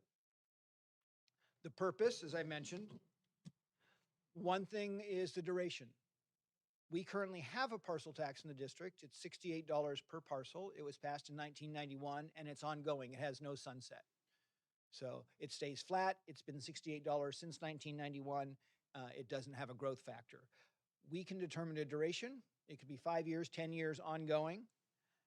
We can determine if there's an inflation factor, a purchasing power. The $68 in 1991 obviously paid for a lot more things than it does in 2026. It generates $1.75 million now, but that obviously doesn't buy as much as it did 35 years ago. So some districts put in a purchasing power inflation factor. And then do we want to have those exemptions that I mentioned? Does the structure of the parcel tax include exemptions for persons over 65 or receiving supplemental security income? These are also often incentives that help get votes from people who might be on fixed incomes and all. So most districts do tend to have the exemptions. And then lastly, would our structure include any oversight committee or ways to do audits of it annually? We do separate our parcel tax money currently, so we can pull that data out separately to see how it's spent. It's coded specifically to stand alone, so we could also do that even if it's not a separate audit, because it falls into the general fund category. So any questions? Again, I know for the board, this was very similar to what you heard in January. Any questions or follow-up? Yes. Quick question. What you say that for each parcel, does that also would it be the same fee for like corporations like Chick-fil-A, Starbucks? Yes, if they have a parcel of land, for example, a company in this business park that has a very large facility would pay the same price as a single-family home. So, but that's what makes it a parcel tax versus the bond is based on value of the property, assessed value, and oftentimes those are the bigger, more valuable properties, so they pay more. The parcel tax is a flat tax across the board. No way to tweak it for them to pay more? The one way that has been used recently is by square foot, so that a smaller home would pay less than a larger home. The one I've seen in this county that uses square footage does have a cap, though. So for example, a 20,000 square foot facility wouldn't necessarily pay for 20,000 square feet. That would cap out at $1,500 or $1,800. That's the way that one was structured. So there are very few of those that I know of. And so we'd have to kind of do investigations and even maybe talk to legal about how those are structured, because they're relatively new. But that's the only way to differentiate, but it's based on a similar thing, a common unit, which is the square foot. Okay. The next slide talks about getting the parcel tax on the ballot. It requires a board action. Right. You'd have to adopt a resolution with a majority approval, and we would have to get it to the county registrar of voters 90 days before the election. So if we went for the November general election, we would have to get it to them in August. If we decided to go down this route, we would probably need to make that decision by June so that we are ready, since we don't have meetings in the summer, or we'd have to have a special meeting. We'd have to conclude the ballot language when we send it to the county and what is the stated purpose, and have a description of what that is. There would be long language for the detailed version, and then usually a 75-word statement for the ballot. And then it goes to the voters, and whereas our bond required a 55%, the parcel tax requires a 2/3 or 66.7%. So it's a higher lift, a higher threshold to cross. The other estimate to consider is that we got a fee assessment, not assessment, an estimate from the county to put this measure on the ballot would cost the district $325,000, basically. That would be the fee for running the election, counting the votes, and it would be district-wide. We will also have elections for various trustee districts, but those are only within those specific districts. So this fee is for district-wide election for the parcel tax. Any questions on that? The other thing we did in the presentation is talked about the financial reality. So on the next slide, we kind of talked about how are schools funded. There were a variety of people there. We had a number of people from the staff, both classified and certificated. We had families and all. So it was a good cross-section of people, and the same online. So we talked a little bit about the local control funding formula and how that sets the bucket of money that each school district is eligible for. We talked about that bucket being filled by local property taxes. You know, each property has an amount of property tax. It goes into the bucket. Some of the property taxes go to city, some go to state, different functions, but a good chunk, the majority of our property taxes tend to go to public schools. That goes in the bucket. If your school property taxes don't fill up the bucket, then there's state aid. The state adds funds to the bucket to get up to whatever your LCAP amount is, your local control funding formula. The challenge for most districts is that the state funding doesn't cover the needs. We have all the instructional needs, but there are so many other needs that we have with our technology, with our social emotional learning, and after-school care and things like that. So there's usually a delta between what the state funding is and what the program costs are, what our values and priorities are for the district. Compounding that funding issue is the enrollment issue, and the next slide kind of shows that, not just the story you've heard all the way. There's a chart there that kind of shows where we've gone in the last 6 years or so. We were at a high originally of almost 12,000 students back in the 2000 aughts. But since COVID, it's dropped down from 9,800 to 8,578, so about a 15% drop. One of the things that softens that drop actually is that we've added TK. So you'll see in the last few years as we added TK that our attendance actually looks like it's stabilizing. But that's kind of a data blip that will go back to a declining mode now that we have all the age range available for TK to attend. So we will probably continue to see declining enrollment, which again makes it a challenge for us to meet our obligations because our funding goes down and we don't have enough property tax to more than fill our bucket. So that makes us what we call an attendance-based district. And the next slide kind of gives a visual on that. On the left, like us, is an attendance-funded district, and there's that bucket of all the money that we should get for our revenue for the local control funding formula. The local property tax is going in there first, and then the state funds fill it in to balance out whatever is due to us from the state formula. Other districts, and quite a few of them in Santa Clara County, are community-funded districts. So they get the property tax, and that fills their bucket.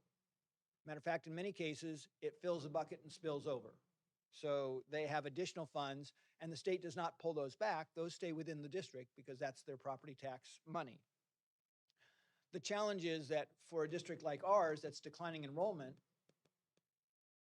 when we lose students, we lose funding.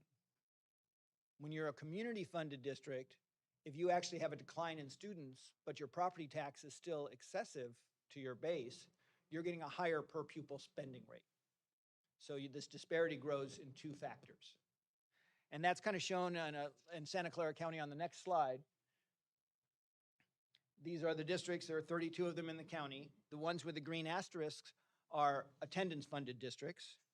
And you'll see for the most part, they tend to be down at the lower end of the spectrum. All right. These are districts that are funded basically just on enrollment and their attendance rate. You'll see a few stars in the middle. Those are ones that have a high level of students with high needs.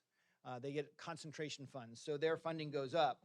But if you look to the far left, you'll see Lakeside Joint, Mountain View Wisman, Palo Alto, Santa Clara. These are high property wealth districts. So they have a lot of money coming in that more than fills the bucket. And even as their student population grows, then that pushes the blue bar up even higher because the math works in their favor on a per pupil basis. So you can see where we are in the yellow there, not quite at the end, but very close on the amount of funding per pupil we get as an attendance-based district. So we kind of went through those things on just to get an understanding of how our finances work and how it is generally for our district and across our county and the state. Any kind of questions on that? I know those are conversations we've had before, and I've presented some of these very slides in past presentations. I just wanted to go back to that enrollment slide real quick, because you had said that with our incoming TK students in the recent years, we've been able to flatline. But then you also said that you project like the declining enrollment will continue moving forward, right? So is then the assumption that, or like I guess, are we projecting that our future incoming TK classes will not be enough to backfill the exiting 8th graders? Yes, that's correct. So before we would look at incoming kinder and exiting 8th graders. Now we'll look at incoming TK. Honestly, I think we'll still look at kinder because not everybody does TK, so it's not as accurate. Kinder is more accurate than TK because TK is not quite as normalized as kinder yet. So, but generally the students coming into our district, the number that sign up for that grade level are fewer than the 8th graders who are leaving and moving on. So there's just cohorts are getting smaller as we go through. And the demographic projections tend to show that. We actually have shown up better than some expectations in our TK enrollment, which is a good sign. And hopefully we'll continue to get that TK enrollment and the additional enrollment in kinder for families who choose to opt in at that level. But it's actually not just an Oak Grove issue, it's a birth rate issue. So, and that's true across California, but particularly across coastal California and the more expensive areas. So. I have a question also. Yes. In regards to that, is there a stat on families that are going into a charter school or other, or moving out into an inter-district transfer to be out of our district? Do we have numbers like that of? I don't know off the top of my head, but we can look actually when we code people in Infinite Campus when they leave us. We oftentimes code to a degree of where they go. Did they leave the state? Did they leave the county? Did they go to an inter-district? So we can check some of those things through I think that's important to check, just because, again, why are they leaving? Why are they attending a charter school rather than our school? Again, that does put us at a declining, but can it bring us up if we can get those charter school students back into our district? And those are good strategies to look at. One of the reasons we did the quad boundary was to attract families and try to get fewer going to private school and more coming to our school. So those are always things we want to look at, and also see how many of our students are we bringing in from other districts as well. Because what are we doing that makes that work? That's one of the things that I know some of our program options actually help that. So. The area right over here by the homes on the other side of 85 here by the old IBM plant, that's actually a quad boundary there. They have options to go to 4 different school sites.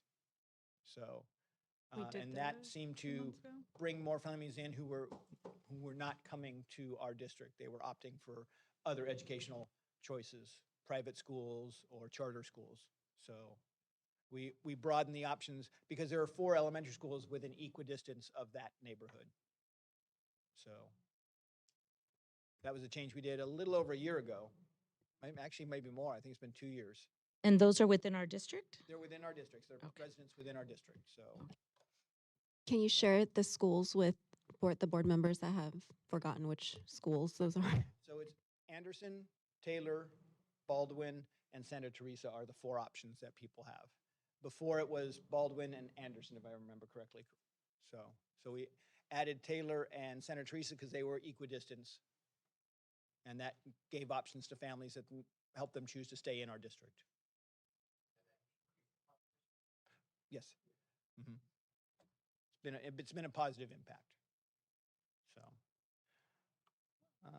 we can jump forward a couple slides. We also talked about just kind of our budget and our budget outlook. One more there. This is as of second interim. So the orange bar is our revenues. That represents the revenues for this school year. Next school year, as we projected it at second interim, we'll get a May revise coming soon to see if those estimates are still accurate. And then in 27, 28. And you'll see the trend line is going down. That's largely due to either a loss of one-time funds or a loss of students. And we are losing students. We have a 3-year average, so it softens the blow each year. But that's why the trend line for revenues is going down, is because we're getting smaller. The expenditures in 25, 26, the yellow line are the expenditures we have, and the green line is the expenditures we have with parity, because this represents the settled agreements for 25, 26. And at second interim, all bargaining units had settled for parity, so the expenditures are the same. Next year, OGEA has settled for the year, but the other bargaining units have not. So if those parities come through, you'll see the green line grows up a little higher than the yellow line because those will be increases in expenditures. And I'm assuming those because that generally is our trend line to have the parity. So that's the difference between the yellow and the green line. But regardless of whether you're looking at the yellow or the green, you'll see the disparity there, that structural deficit there between the revenues and the expenditures that we need to address. So that was the last of the financial slides we talked about. And we talked about that's one of the reasons, if there are things that are important to us, we want to look at using those to promote a parcel tax and prioritize programs, staffing, all of those things. And we talked about what could that measure support. So the next slide talks about that, and we talked about some strategy in that as well. Academic programs, reading supports, math supports are common for STEAM and STEM, are very common topics for parcel tax language. In the recent past, student wellness, counselors, wellness centers, things like that have become big items that generate votes. One of the things I spoke of, though, is that we want to look at where funding exists currently so that we don't generate revenues for something that might actually have a funding source coming in. One of the new things that we'll be starting is the CB program, the Child Youth Behavioral Health Initiative. And we're working to get that instituted with the county where we can actually provide services and bill private insurance for them. So that might provide, we don't know because we're just starting it, but we anticipate that will provide revenue, much the way Medi-Cal does for our students of high needs, to provide those services. So those might become a funding stream to pay for some of our social workers, counselors, and things like that. So we're excited about getting that started. We've actually budgeted some funds for it, but we don't have an idea since we haven't lived into it yet. One of the things that's come up a lot on parcel tax language in the last several years is competitive compensation, retaining staff, attracting staff, keeping staff. So yes.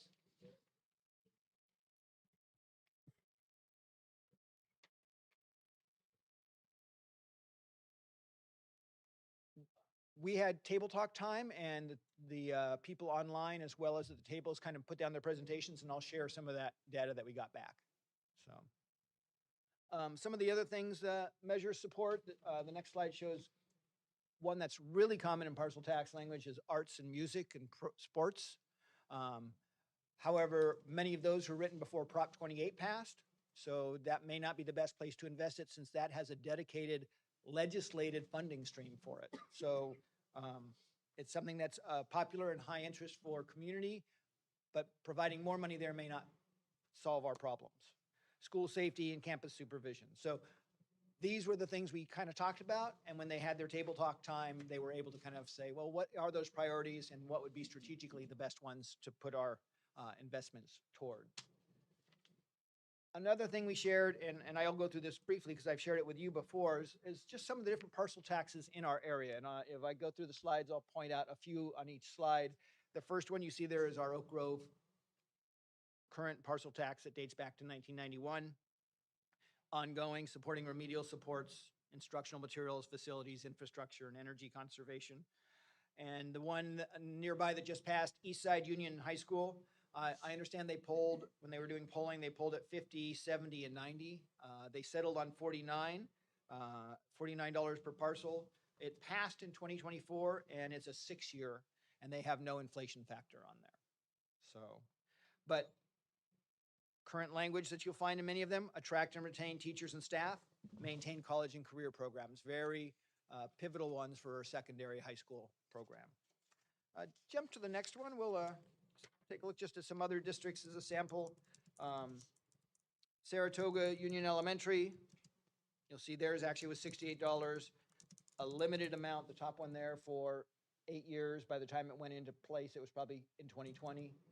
And they were focusing on class size, instructional materials, maker spaces would have been very much an incentive at that time. Palo Alto is the kind of leader of this pack, $836,000 or $36 per parcel. And they actually do have an inflation index on that. So it'll go up a couple percent each year. But it also is not ongoing. It has a time frame on it. So, and then you'll see districts like Los Altos that have multiple ones. We would do the same. We would keep our $68 because it's ongoing. This would be a separate one structured however we chose to structure it. So, all right, take a look. Let's see if there's anything on the next one I want to share. Sunnyvale was a renewal. Campbell High School District, Berryessa. You'll see that most of them do not have a COLA on them. And part of that's because they are limited. They're 6, 8 years or 8 years. So while your purchasing power drops, it's not that severe. If you have an ongoing one with no COLA, you really lose ground over time. And then let's go to the last, go 2 more slides. I want to just share Mountain View Wisman. This is the one I've seen that has a per square foot. They charge 15 cents per square foot. So if you have a 2,000 square foot house, it would be $300 a year. So if I did my math right. But they cap it at $1,750. So what this does is I think helps the businesses, the commercial that have larger, be a pretty big house to have a $1,750 bill. But okay. And the link there and then the QR code will take you to this document so you could kind of look more at it if you'd like. One of the questions that came up though is that those are nice numbers, but what does that mean for our district? You know, so we looked at a few scenarios on the next slide of what does $68 mean? Well, currently, $68 means about 1.75 million per year. All right. If we were to double that and go out for $136, obviously $3.5 million a year, assuming we have the same number of parcels. That number does shift because as more people become 65, they might go on the exemption list. Or as people who are older sell their homes, it might come off the exemption list. So that number is not a fixed number. $100 parcel tax would generate $2.5 million a year, and a $75 parcel tax would generate just under $2 million a year. This was meant to give people at the table talk and at home a chance to kind of think about, well, what would be a number that we think the community would buy into? So we had some table talk and at home input. On the next slide, we broke up into 3 groups. There were 3 of us, 3 groups here, right? Yeah, and they were about 5 each is what I remember. Yeah, Bob was here. I think Luis was online, I believe. So we had a good turnout between here and online, and they used the Google Forms. So if a table said, we think $75 is right, I gave $75 5 votes because there were 5 people there. If a Google form said $75, it only got 1 vote. Things were getting really skewed if I counted a table the same as a Google form. So just how I did the data. And the next slide will go into some of the things you were asking about earlier about what the community input was. First question was, what should be the purpose of the new parcel tax? These are the top 5. Employee retention was the top 1. 17 comments there. Direct student services, it's a wide category, but it was one of the areas that came up. Enrichment and sports, mental health resources, and stronger academics. They didn't go into specifics there. It was just that was literally directed student services. So I think I'd have to go deeper into a follow-up or a conversation saying, what do you see as direct student services?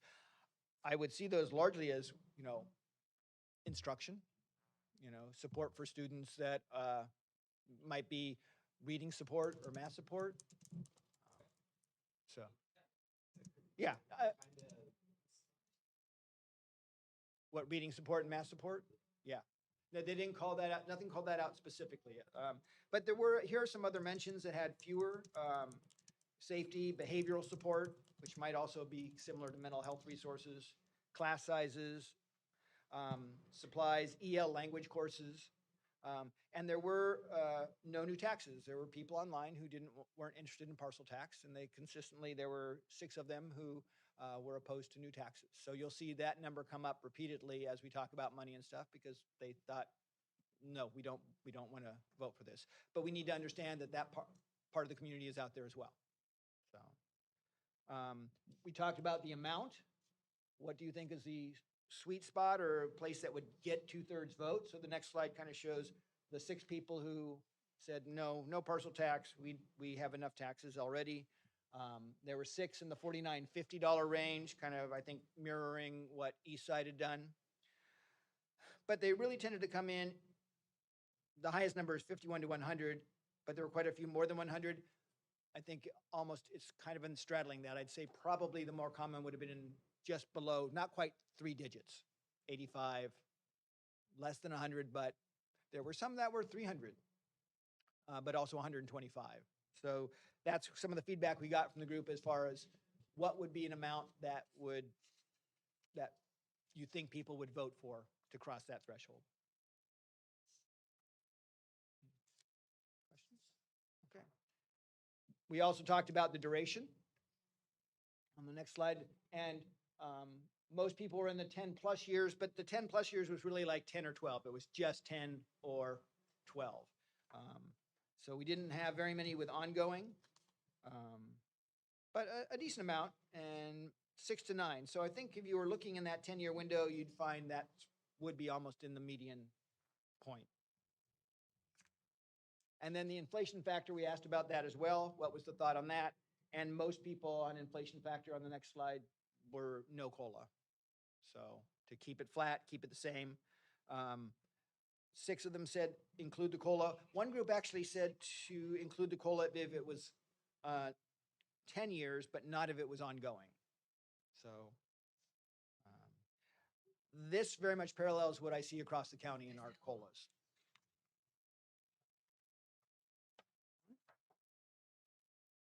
And then the other questions were more kind of open-ended, like what concerns about a parcel tax was the next slide. And, you know, driving up the cost of housing, adding another layer to the rent, basically. And does that cause us to lose students? You know, whether $100 a year does that or not, but it was one of the things listed. Community understanding of purpose and needs. So I think people were thinking about how do we make this pass, making sure that we communicate it, and not just what we want to do, but the need for what we want to do. Accountability was well received, saying we should have some way to make sure the money is going where we wanted it to go, and is it showing results? There were concerns about the consequences of failure, that this is a big lift to go out for this. It's a big expense, and it's a heavy threshold to pass. So is it wise to go into that investment because it will take money from the district general fund to do it? And then one comment was just the general tenor of the country. So, and then lastly, I asked what do you think would make people more supportive? And they just basically said what was mentioned on the last, data showing us how this is helping the students or how it will help the students. Appealing to the needs of our students. Oversights come up again and again. Clear, detailed uses for the schools and keeping funds site-based. And retaining staff and communication, retaining staff, and then separately communication on the purposes and use. So those were the things that thought to be really valuable. All right. And I think the last question kind of was redundant in about accountability measures because they mentioned the same things about oversight committee. Next slide shows audit, reporting on use of funds. They were beginning to mirror what were answered in other questions. So are there any questions about the process or the table talk or feedback?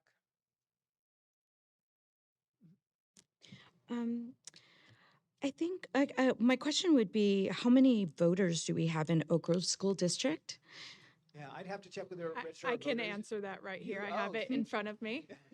We have 64,962 voters, and of that, I predict 35,000 will vote in November. Okay. And then in regards to that, so we had a town hall meeting. Only 36 people attended. Looking at that number comparable to our number that we need to strive to get to, obviously, based on my constituents in my area, I got a lot of no's. A lot of that, you know, everything's expensive right now. There's things that are going on. We give to the school already. You know, we help and we, you know, we're buying things for the classrooms. We donate. So more money, you know, to this. And again, we're already in deficit. So therefore, the accountability on where we're at right now, how is that going to assist and help with where we're at right now? Because again, you know, I know that based upon the number we get, 65 or 68, and then 75, it's going to go higher, but how does that help our deficit already? And again, can we get that information out to people? Right. Because that's going to make a difference in, you know, how it can help. If it's not going to even make a difference or make a dent into where we're at right now, and we're still going to be in deficit, that's not something people are going to piggyback on. Well, and I don't believe the parcel tax, the solution to the deficit is not a single answer. It will be a combination of things. The parcel tax will be one of them. And I think that also looking at what does it generate and what is it for, that communication of what's the purpose and what do we get out of this? Yeah. That makes it worth putting $75 more a year on my property tax bill. Right. And then again, I guess the engagement that we're having, I don't see that in regards to the community wanting to engage in something like this. They weren't part of it. There was 15 people out of how many schools do we have? We have 18 schools. And if you say one of every person from every school attended online, I don't see the engagement in it. And so, again, it's something that we still need to look into. What else was I thinking? In regards to the, Trustee Salzer? What We was have a public comment before we move into board discussion. oh, I still have some questions. Okay. If that's okay? Sure. As far as the current parcel tax that we have at $68, and that brings in 1.75, as it's generated, do we have that in a certain We do code that. code that? Some of Okay, it goes to sites, some of it goes to specific programs that were listed as, what the categories are that we do. So I'd have to pull up the data for the parcel tax coding to see how it's distributed. Okay, because I see, obviously we have it listed at what it's used for, Right. but is it in its own pot, is what I'm asking? We Its track it- own, Yeah, we okay. track it individually as parcel tax revenue because it comes in as specific revenue for our parcel tax. Okay, and then we distribute that out based upon these items that were listed on there, and only those things is what I'm asking. Okay, okay, that was my question. Yep. We have Bob Prolo.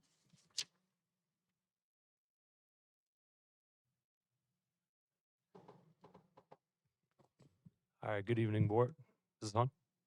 Okay. Good evening, board. So I want to actually speak in favor of this parcel tax. In answer to your question, Trustee Torres, basically the way that this works is this is the one source of funding that Oak Grove can have control over. And that's how you sell it to the public. The state can't take this funding away. The feds can't take this funding away. We have so little control over our own funding that this is the only real way to have any form of control over our funding. So I want to encourage this board to go to the public, make the ask, say, this is what our schools need, this is why we need it, make that case to the public. We need to control our own funding to a greater extent than we do now. Is it going to solve every problem? No. But we do need to attempt to do this. I would like to encourage the board to attempt to do it for a longer term or even ongoing. That's my personal opinion, so that we don't have to come back every 4, 6, 8 years to try to ask again and again and again, to try to make it an ongoing source of funding that the school district can count on. Again, there's only really 2 ways that you can control your own funding. Number 1 is this, and number 2 is, of course, trying to market your own schools and bring students back. And we should also be working on that as well, right? We should be updating flyers and going to farmers markets and things like that, telling all of our population in Oak Grove School District what great schools we have and the programs that we do have. I think to a certain extent, we undersell ourselves. And so we need to also focus on that. But at the same time, we need to make the case to the public of this is the funding that we can control. The state of California makes terrible funding decisions sometimes. They cannot take this funding away from us. We control this. And the feds make terrible decisions sometimes. They can't take it away either. We control this. So that would be my encouragement to the board. Thank you. Thank you.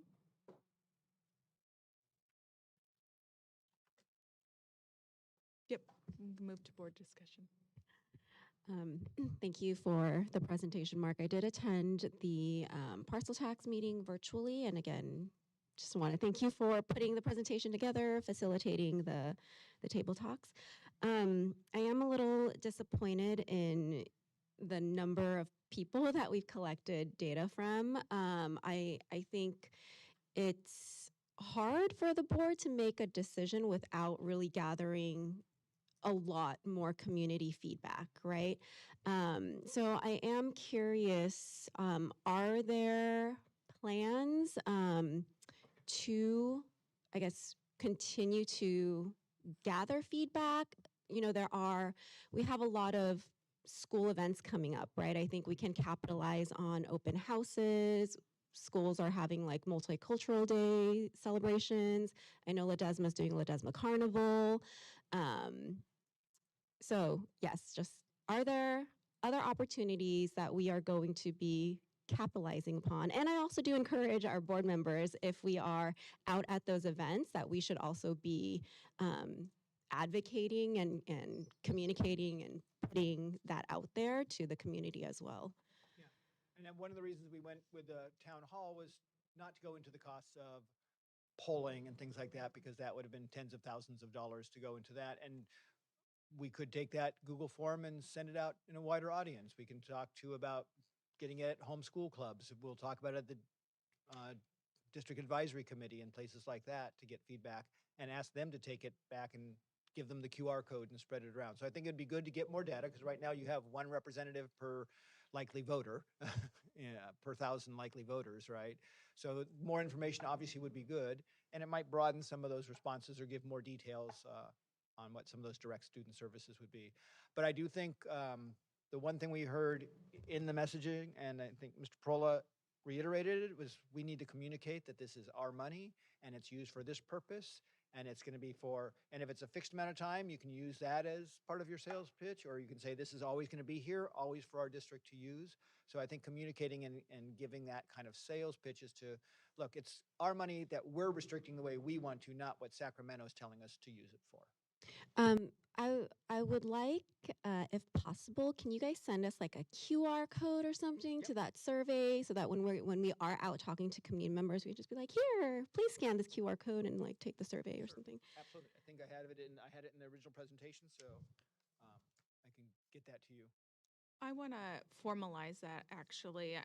I want to make a motion that we direct staff to conduct a district-wide community survey to assess voter awareness, the priorities that they would have within a parcel tax, and to see, if they would support a potential parcel tax. And once we have the survey up, then we can talk about how to, the communication of the survey through QR codes, through our website, through Parent Square, through every event, through our principals, and through ourselves as well. I know that I've been out there talking to our elected officials. I've talked to our county supervisor, our city council members who represent the district already, to communicate that this is happening and that we're discussing it at the board. We do have to make a very clear line, though, and as a school board member, we can't promote we have to be very neutral about it, but if there's a campaign, then we can promote it in a more positive way. I am concerned, because I have been talking to a lot of different agencies. There are going to be a lot of taxes on this ballot. The Open Space District is doing a parcel tax just at the same time as us, unfortunately.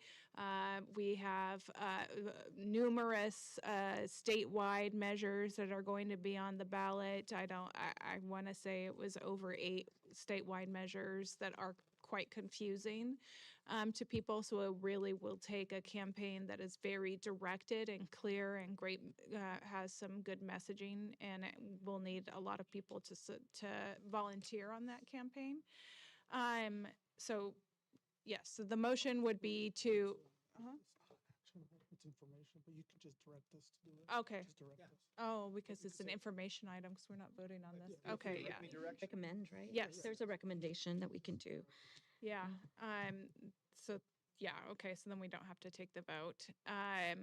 So can you you're recommending that the tool that is the Google Doc that was sent out to? It doesn't have to be necessarily a Google Doc, but yeah, we could I think keep what- those same And questions. what we might want to consider is that the Google Doc was very broad, and we might want to give some scenarios of what would you support.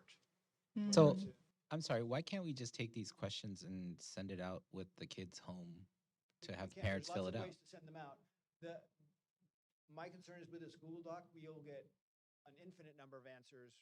But if we present, a lot of times when you're doing the polling, it's, would you support a $75 parcel tax that pays for these items? So we have some of that very rough information now that we might be able to build some scenarios to see what support levels there would be.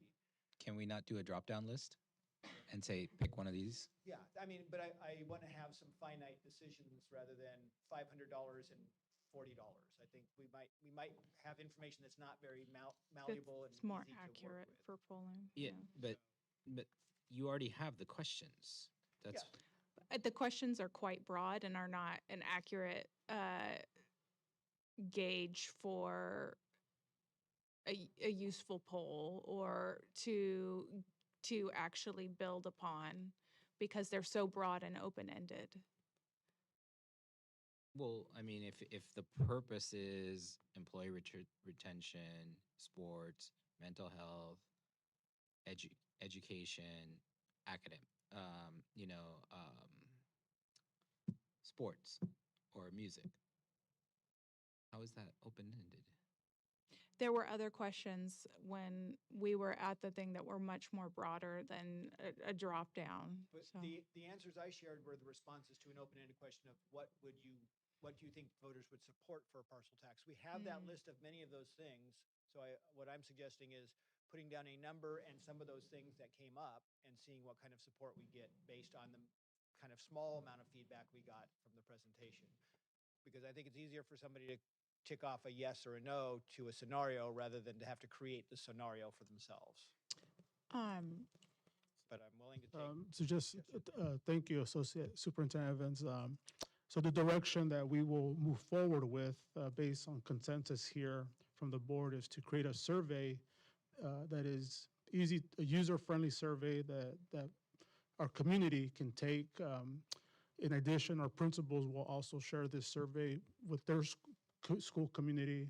We will use multiple, we're good at surveys, so we do a lot of surveys, the LCAP, and there's just a lot of surveys. So we'll make sure that it's something that we have a QR code. We'll do it through my biweekly communication to all the community. We'll do it through our website. We'll do it through social media. We'll do it through YouTube. We'll do it through Parent Square. One thing, so we'll use multiple modalities to communicate the survey.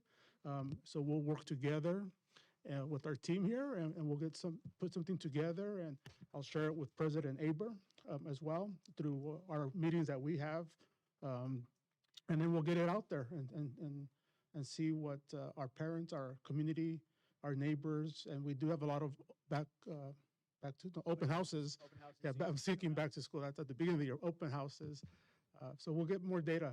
Let me ask you one thing. Is it possible? I just want to see if you can add one question in there where if you're doing an amount, can you ask a yes or no question to, would you be open to doing like 3 or 4 cents per square foot? Okay, we can do it. Because what Mountain View has proposed, I think it's a good idea. I wouldn't advocate for 15 cents. That's a little too high or steep. But if we have enough people to come back and say, hey, I wouldn't mind paying 3 or 4 cents a square foot.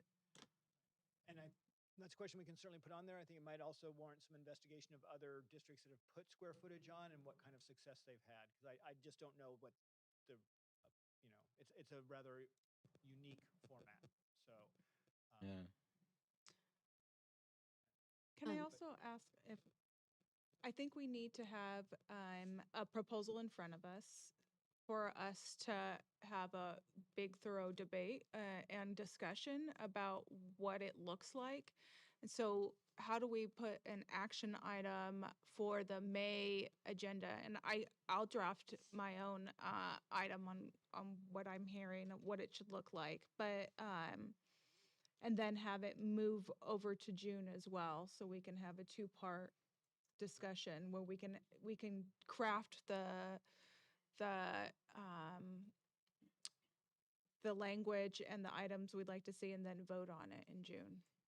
Wait, actually, before the response comes, just to piggyback on that, I do want clarification on the timeline, because our goal is to vote on a resolution or pass a resolution by June, but we need to have a public hearing, right?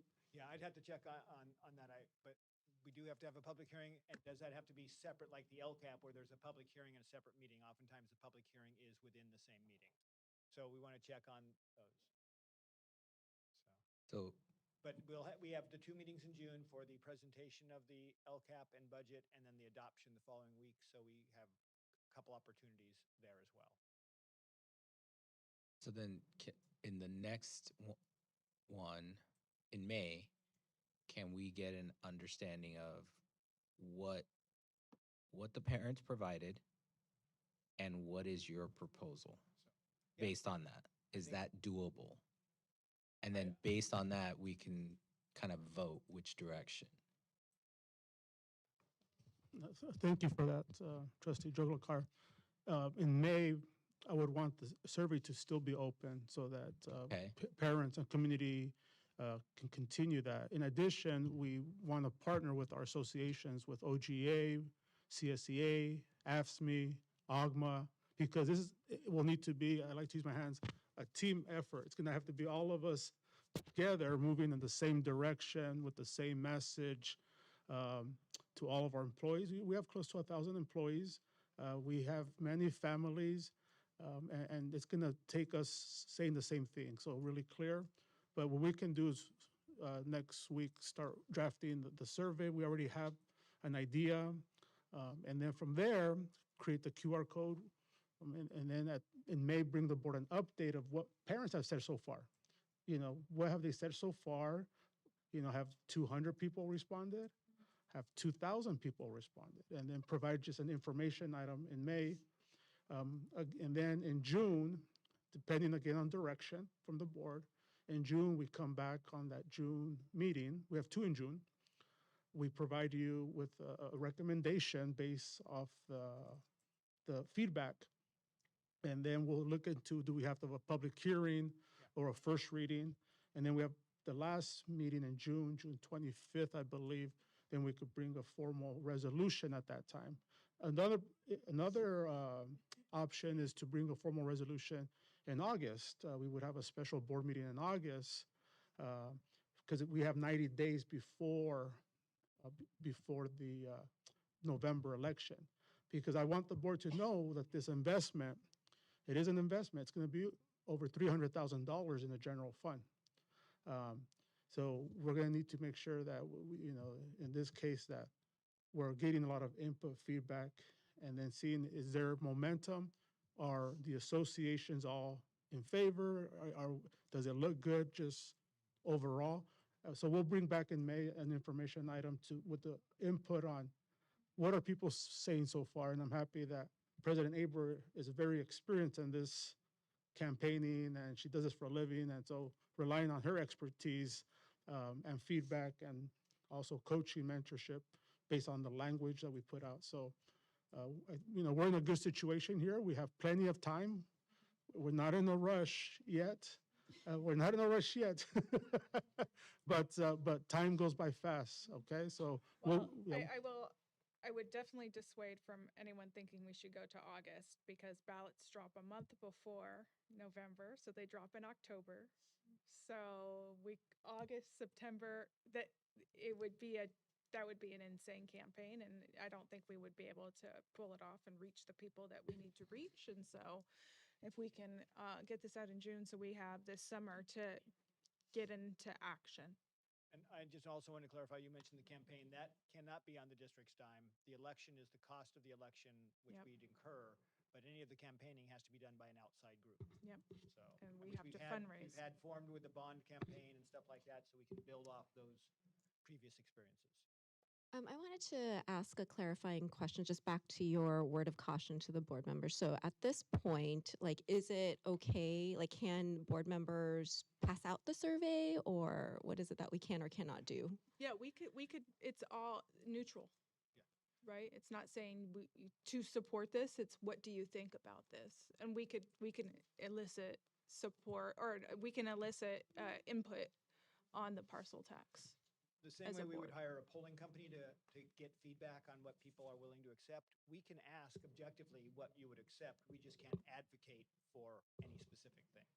So that generally is the threshold. And even once we choose to go forward and the campaign takes on, any role you do in advocation has to be very separate from your role as a board member or my role as a administrator.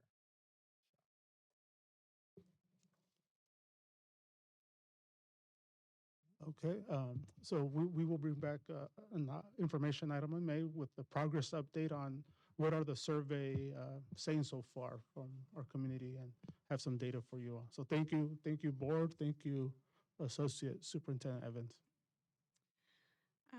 I'll now move to 8.1, 2026, Delegate Assembly Runoff Elections. So the last board meeting, we put forward our support for a bunch of candidates to be in the CSBA, and there was a tie, so there is a runoff. Let me try to get the names right now. Okay. We have a choice between Elizabeth Holliday of the Campbell Union High School District or Jody Muirhead of the Santa Clara Unified School District. Their biographies were attached, I believe, to the item. If anybody has any thoughts on this or any comments. Comment. I think both candidates are very, they're in a place where they really want to spearhead and go and advocate for the things that we need. So both of them are two candidates really available and ready to put forth just the things that we need in advocacy for state and federal support. And so both of them would be amazing candidates. I know that one has a little bit more board experience as Jody Muirhead, as you can see. And then also she is, I believe, just, both of them are not going to be, I'm not sure if they're both running or not, but I think their time on the board ends this year also. So again, I was conflicted on both of them because I think both of them have great things on their background. Both of them have the governance, masters of governance, and but I'm leaning more towards Elizabeth Holliday in regards to just some of the things that I've been able to see as far as, again, special ed, IEPs, 504 plans, things like that, that she does have advocacy for and really champions for that. And again, that is my heart. And so I would like to recommend the board That's to your go, motion? to have Elizabeth Holliday as our person for, Second that. okay. Any further discussion?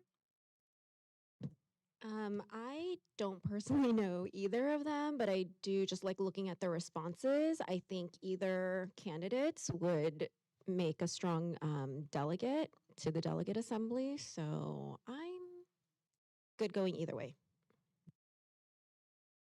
Okay. Roll call vote on the motion. Member Yolakar? Member Martinez? Yes. Member Torres? Aye.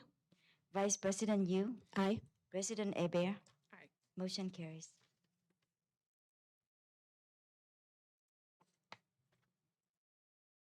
Okay.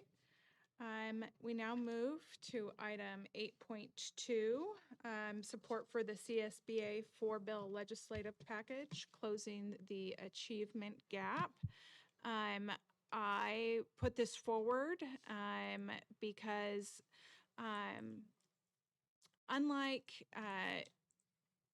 we're held to account in what we do as a school district, but the state doesn't have the same standards. And so this 4-bill legislative package would develop a committee that would actually restructure our state superintendent and our Department of Education in California. It would set some standards and it would align with our LCAP, and then they would determine if the funding that under Prop 98 is meeting those education goals. And so to look at our education financing that we know is broken because we're going to have to do another parcel tax. And so I ask for the board to support this package so we can send in our support letter to the authors.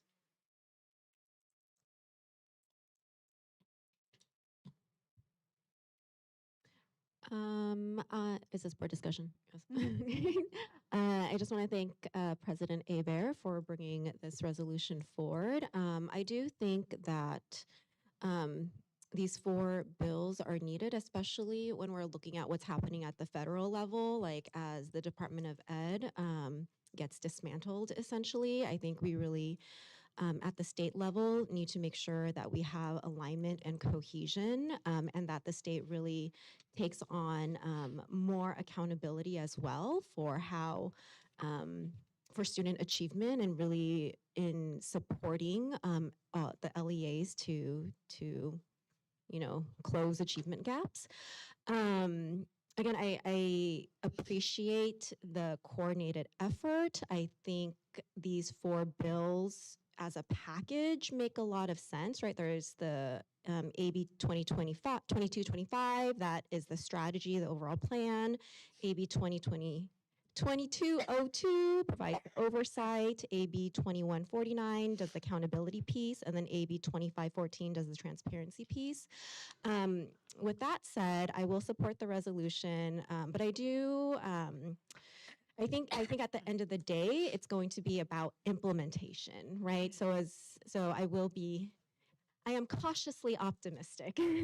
That's what I want to say. I think if it's not implemented carefully, I think, we could see potential increase in workload at the classroom level, but that's also hard to say because we haven't started anything yet. But I support the bill. Thank you for bringing this forward, or Is the that a resolution. motion? Yes, I motion to.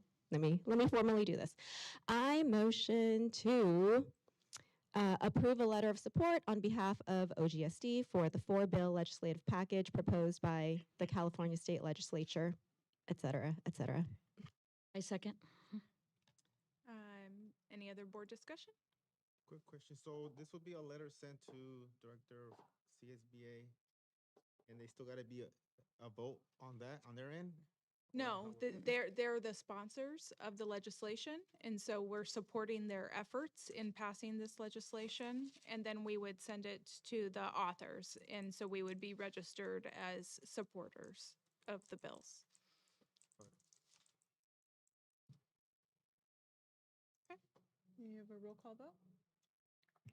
Member Yolakar, Member Martinez, Aye. Member Torres, Aye. Vice President Yu, Aye. President Hebert. Aye. Motion carries. We move to 8.3, adoption of best value procurement procedures for construction. Associate Superintendent Evans. Thank you, President Hebert. Another riveting topic. Actually, this is a new law that was passed that will help our bidding process. Currently, we have to award contracts based on the lowest responsible bidder.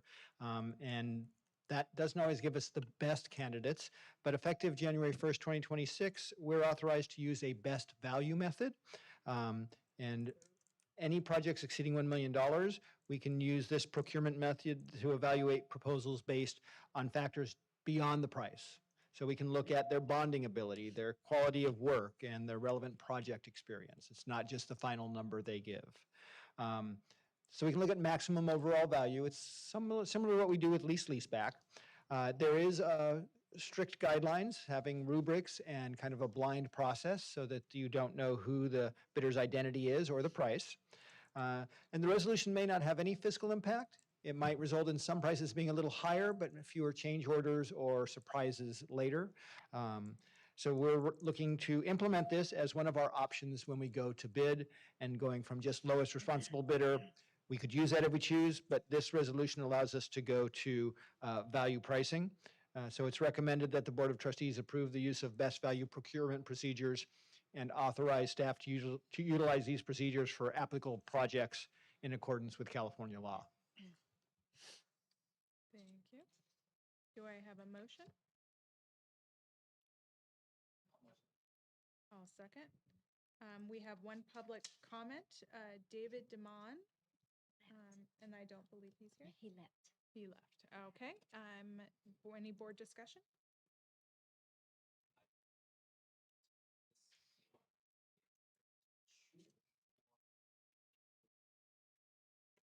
To choose which we would do, we would use this in instances of $1 million or more. That the recommendation is to utilize these procedures for applicable projects.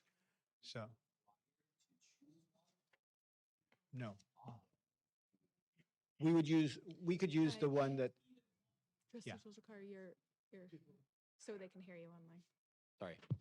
Are we required to only limit you to one? No. Or can we give you authorization understanding, for both? the same way we can go out to a project and bid it as a traditional design bid build, low bidder, or lease back, we can choose the option that's best suited for the project, to my understanding. So then why are we locking it down to this model? So, because in most cases over $1 million, it's the model you're going to want to use because you're going to want a best value versus just a low bid on more than $1 million. But if you have the authority to choose either one, Yeah, so. is that not better? I'd have to check on that honestly, but I believe that the procedures for the laws are that we implement this procedure where it's applicable, and I believe that's always when it's over $1 million. So we would use the other one. So I'm sorry, I don't have a better answer for you on that one. I guess I'm just a little confused. I mean, it'd be better for you to have both options Mhm. and then you choose whichever one you want to Well, apply. The way the recommendations were written, based on our input from the resolution and the attorney who helped us write it, is that they're applicable only on these projects over $1 million, and that it would be the process we would use. It would be the process we would want to use as well. Yes. 11 million or 1 million? 1 million.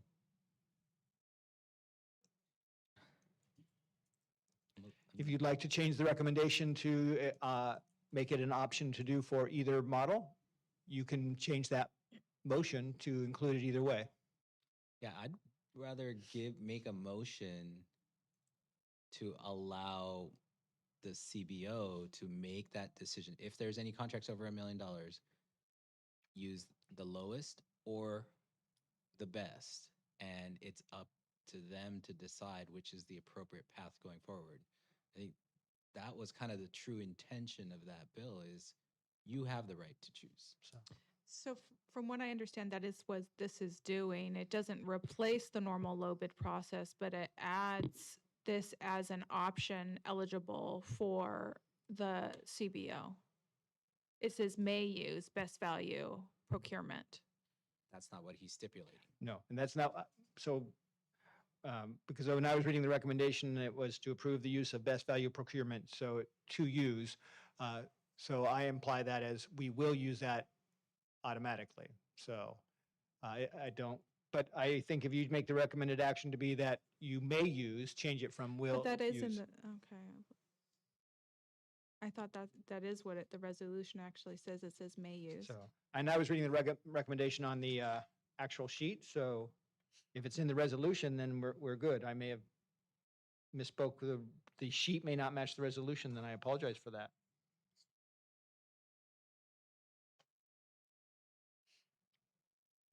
It says whereas states that the best value bidder shall be.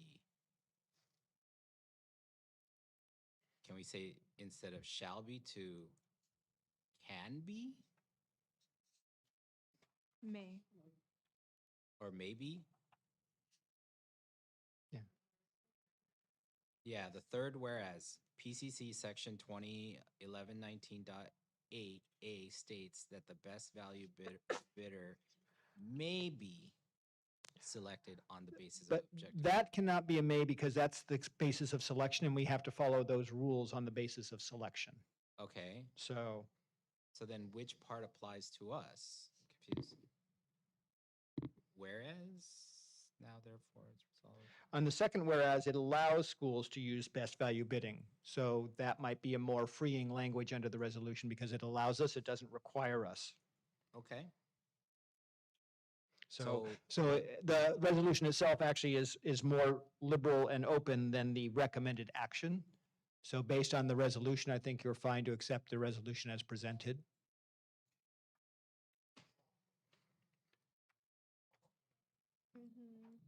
Because it simply allows us to use this, it does not require us to use it. Okay, so I'm not locking you down to one.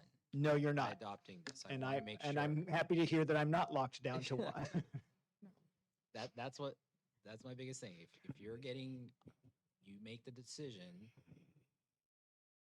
above $1 million, whatever is the best The path best solution, forward. yes. And it seems the language of the resolution itself versus the recommendation on the cover sheet is allows us that option. So Mark, so do you determine so, that value or is there? No, that's the legislated amount that it has to be used for projects of $1 million or more. Could be used for. Could be used for projects Then he a chooses million which or more. which option he wants to use. Based on the value that they can create a project, like how do you, like, to me, it's like the value that they provide. We would assess what we expect the bid of the project to be. Like, for example, if we were doing a roofing job, it's going to be more than $1 million, we would opt to use this method of best value. So. Based on past projects that they've. Based on estimates from the architect or the engineer on what it would cost And to when do they the work. do the bid, you're saying they're gonna be crossed out, you wanna know who is who? Right, there's an anonymity in it so that there wasn't bias. So there's a rubric and you have the information crossed out as to who the bidder is and their amount. You before look you at their didn't have- qualifications to start with. So you're Before you look- didn't have that, they weren't crossed out So, before? before they would put their bid in and you would see the name and the amount, we would actually open bids and read them. That's how we do open bids. Going forward, they'll be crossed out. If we use this method, it is a more discreet method that shelters it from bias. Yeah, yeah, okay.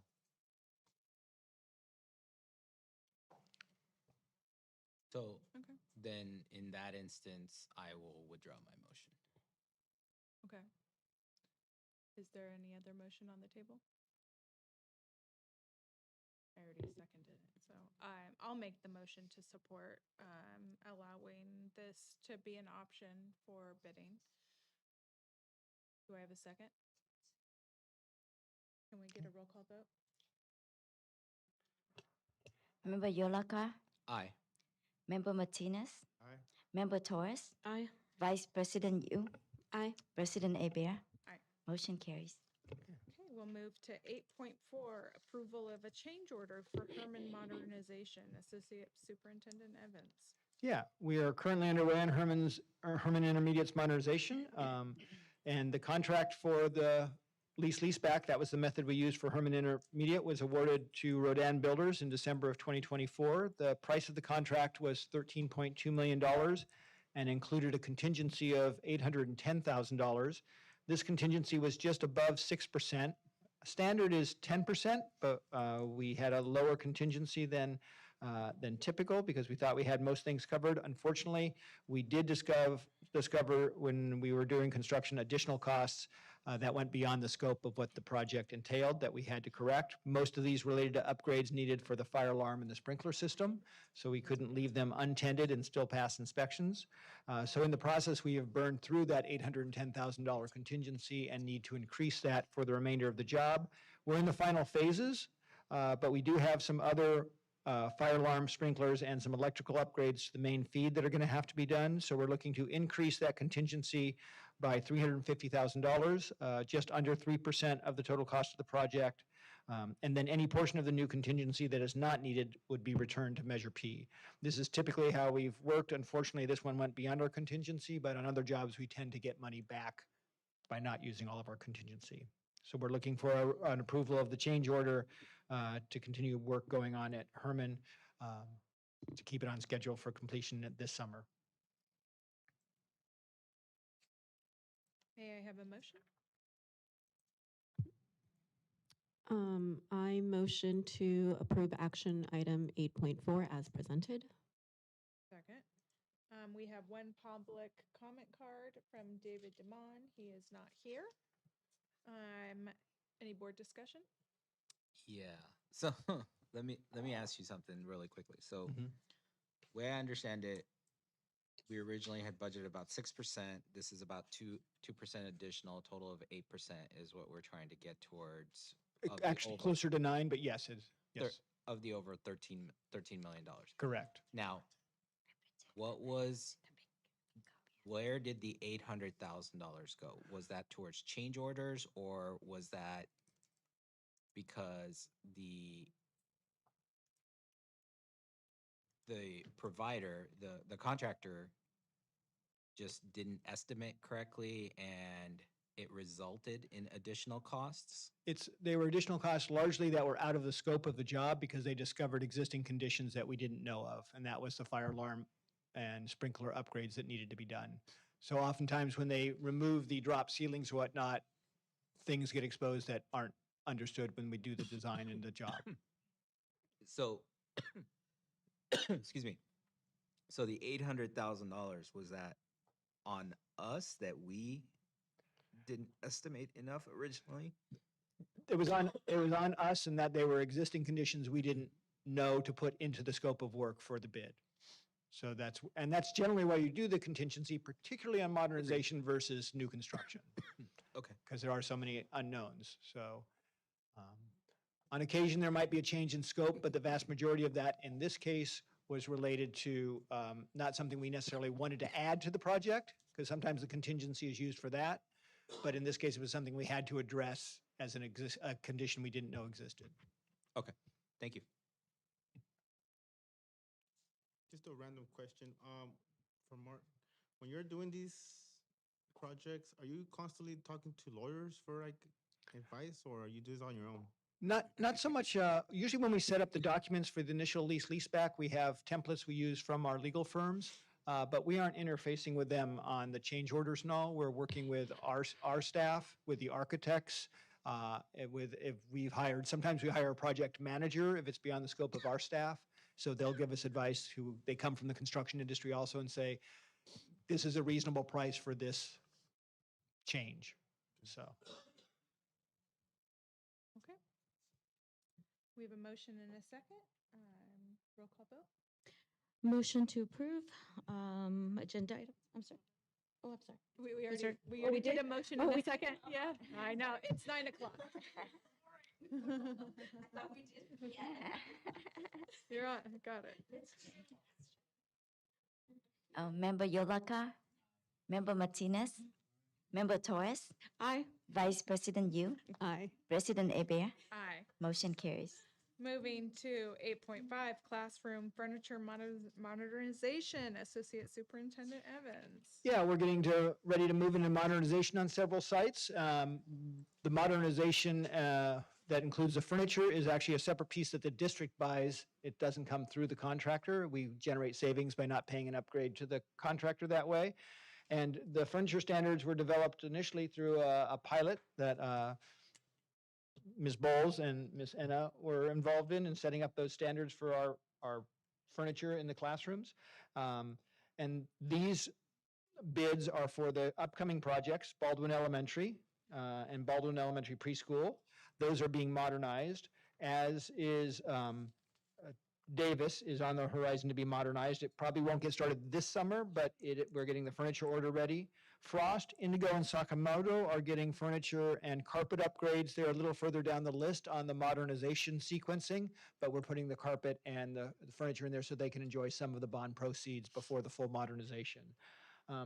They're typical of what we're using to upgrade our classes, and actually in May, I'll be presenting to the board kind of a Measure P update. We've done a lot of great things. We have the track and fields. We have Stipe and Christopher are finishing up this summer, so we'll share what we've completed. We'll share what's getting started this summer, and then what's on the horizon for the year or two ahead. So in May, we'll go into more detail and kind of show you some of the things that this really relates to, both completed and anticipated.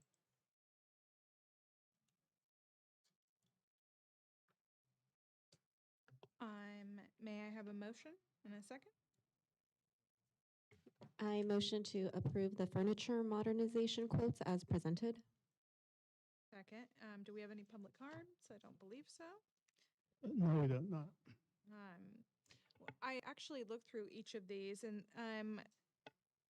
one of the things I noticed was that labor wasn't disaggregated. It just has a big chunk for labor. Mhm. How are we determining that if that's through those companies? So it doesn't say how many people, how many hours. No, we have worked with Sierra before, and they provide that labor, but it's not broken down by specifics and person, and there's a certain threshold we have to avoid percentage-wise not going over. So we just make sure we stay below that purchasing requirement. Okay. So. And then I noticed that there were some finishes that still, like, that could change the cost of some of the furniture. When will we have all that completed? As we get closer to the actual delivery of it, because some of them, if they're waiting out, the finishes could be, the changes might be different, or the options might be different. So Oh, for like example, Davis, we might be, if we postpone and start after summer, what options are available in the finishes may be different than what they are now. So there could be some possible shifts or changes. Okay. And also there's some changes in, these are the orders, and they sat down with the principals, so they're probably pretty tight, but they do allow some wiggle room in there. And so we've counted per classroom where everything goes. These are big quantities. Yes, and we actually have gone through and also which classrooms are being used, because we have a lot of vacant classrooms, so we're not necessarily furnishing every classroom just because it's a classroom. Okay. And they also look at, is this a wellness center? Is this, is there a calming corner? So they're looking at the different purposes of the classroom. Is it a science lab and things like that? So you're right, they are large orders of, at each site, they're large orders. Yeah. So. Yeah. Just want to make sure we get all of our furniture and it's in all the right Yeah, places. and one of the reasons the timelines are better than they used to be, but they're still 10, 12 weeks. So if we get it going, I'll be sending this PO in tomorrow so that we can have things delivered over the summer. Okay, great. And we're not going to have any issues with boats not coming through the street. So- Furniture. As long as there aren't a lot of petroleum products, yeah. I've seen things like that for school districts. We paper had that and issue during COVID, and it was, And I are still traumatized from our curriculum in the Port of Oakland.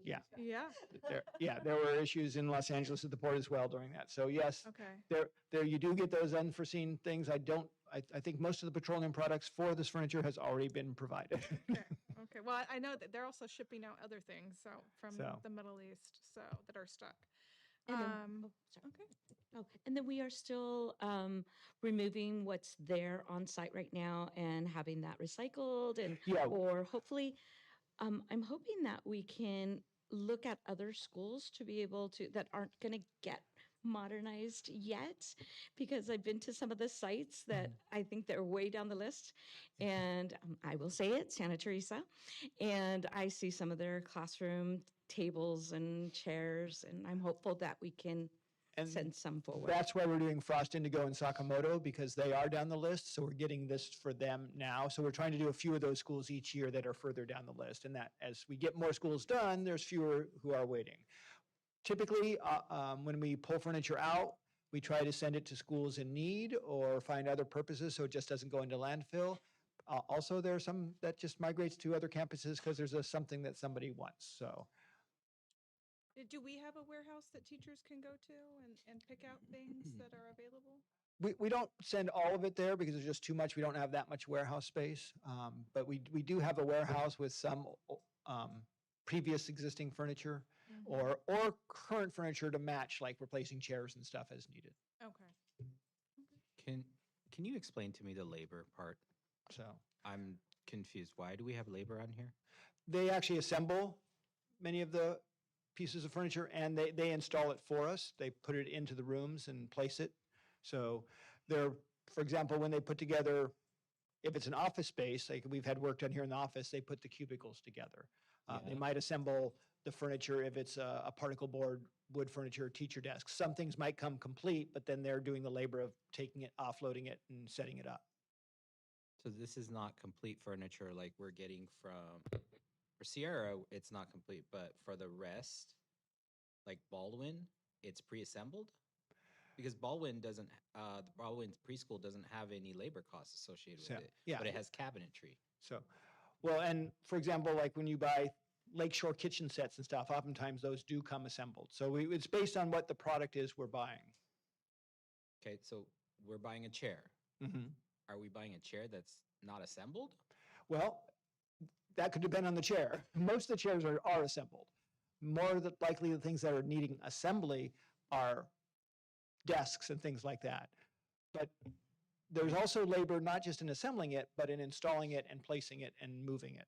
Because I'll be honest with you, that we're paying 9% for labor. Mm-hmm. That's a significant amount, over $330,000. but For 6 schools. but for several $1,000,000 worth of furniture as well. So the 9% labor is not $330,000. In Did we labor. not negotiate any of this? So we do work with Sierra, and we did competitive bidding and all to work with them to choose them as a vendor, and that was part of the process. So It's normal. Have you moved lately? I have moved, but I mean, $330,000, that's over 100 FTE counts so for a span of 3 or 4 weeks. yeah, it is amazing what labor costs, whether we're talking about HVAC or movers. The moving of this building was a hefty piece of change as well. But 9% is not considered excessive. So I tend to look more at the percentage than the hard number because of that relationship. Yeah, the 2.8 million, we're looking at 333. So it's a little more than 10%.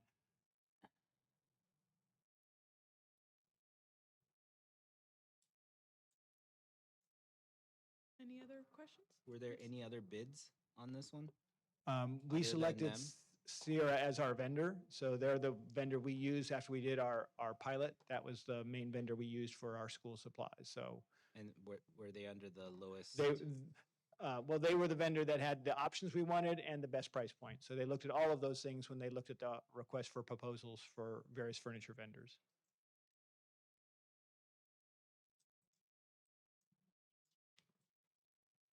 Mark, can I just make an ask as we move forward with modernizations? Can we get like a snapshot of before and after? I don't think I've seen that like this. Okay. Look before.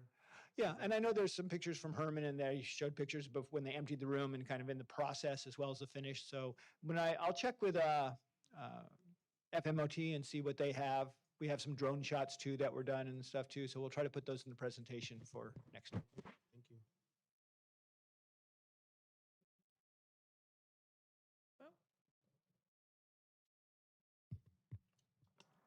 Member Yolakar?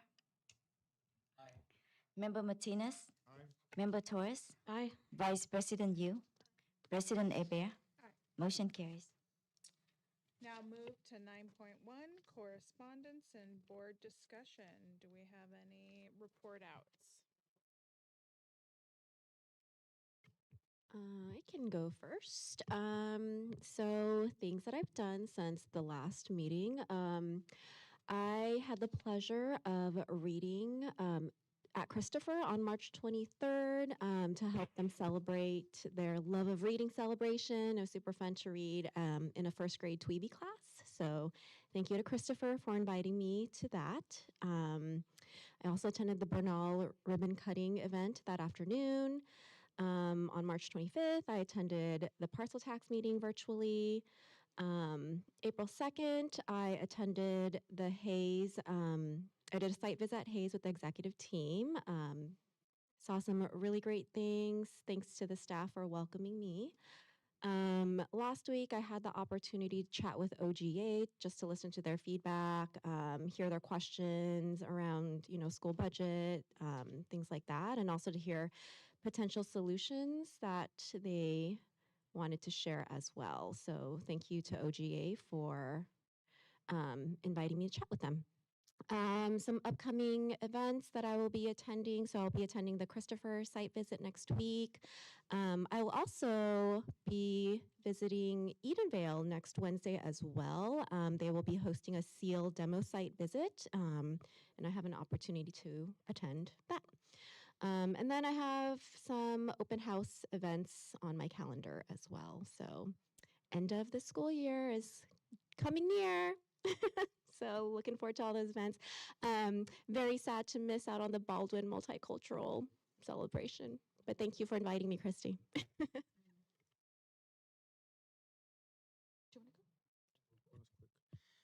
Just to report out some events that I've attended. On March 23rd, I also attended the Love for Reading at Christopher School with Miss Medina Aguilar's class. I read the book, did I write it down? Still Dreaming, Seguimos Soñando. So it was in English and Spanish. It was really cool to read it and see all the kiddos ask questions. Oh, why did they move here? And kind of the whole story of why immigrants moved for a better life. And I also, last week, April 14th, I attended the celebration of bilingualism at Herman and had a great time there, showing the power of having two languages, and it was a cool event.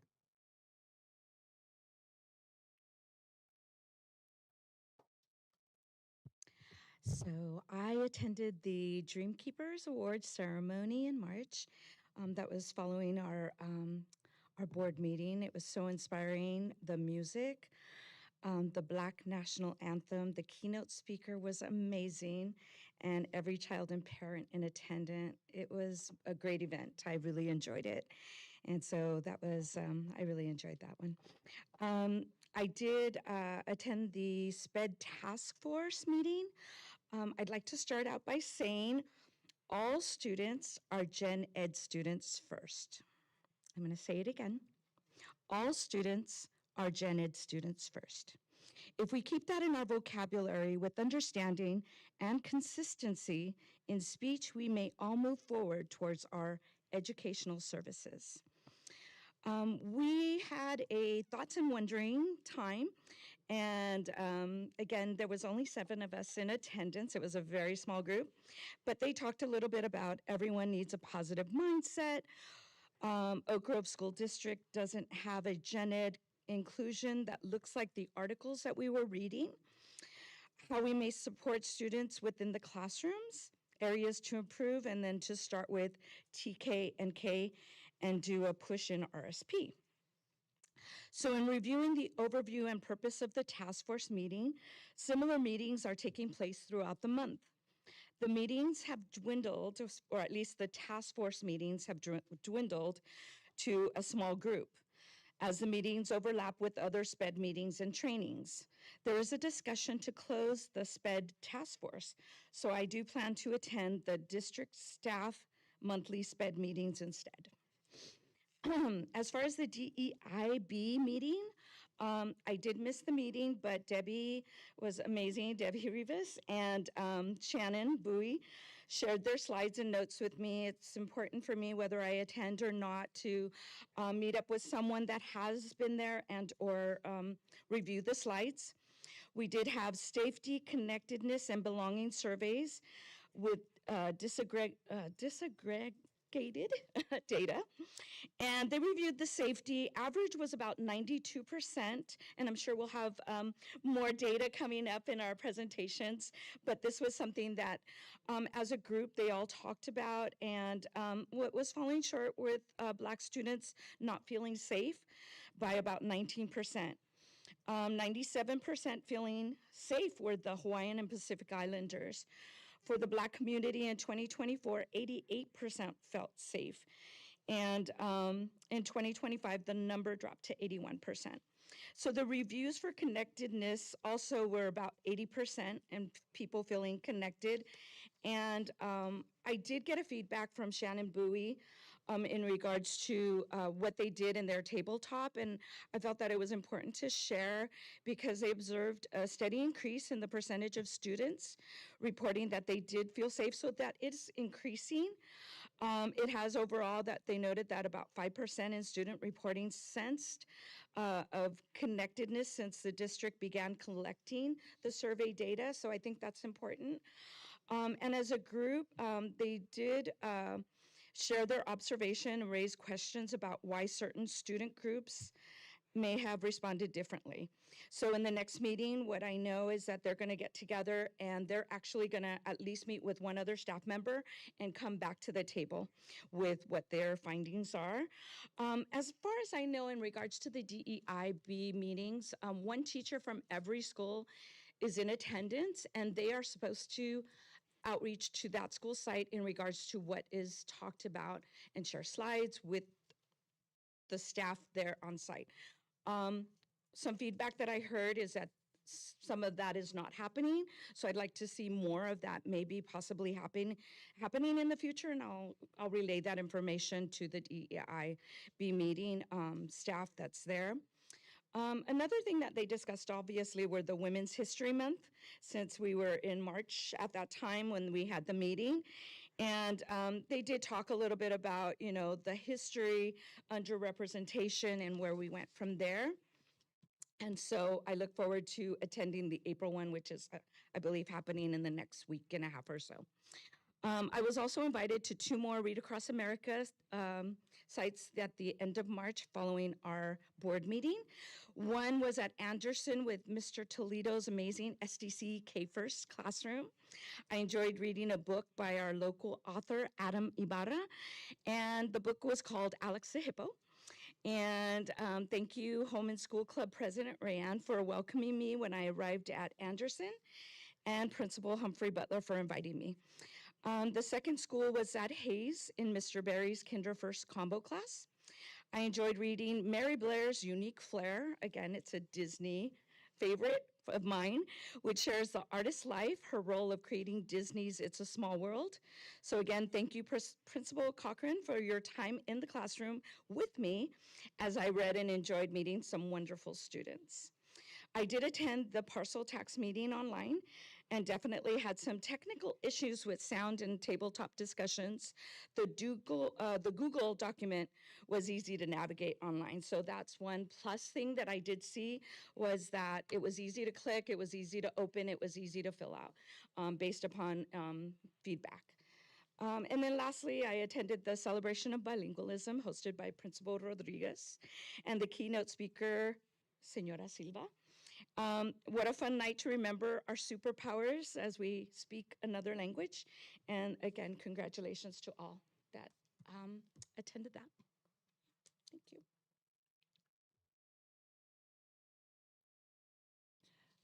This month included a range of district and community events. I got to attend Dream Keepers. I did the Bernal ribbon cutting, Future Chefs, celebrating student achievement. I met with OGAA. I met with CSBA representatives, and I was elected to serve on their legislative committee on behalf of the district.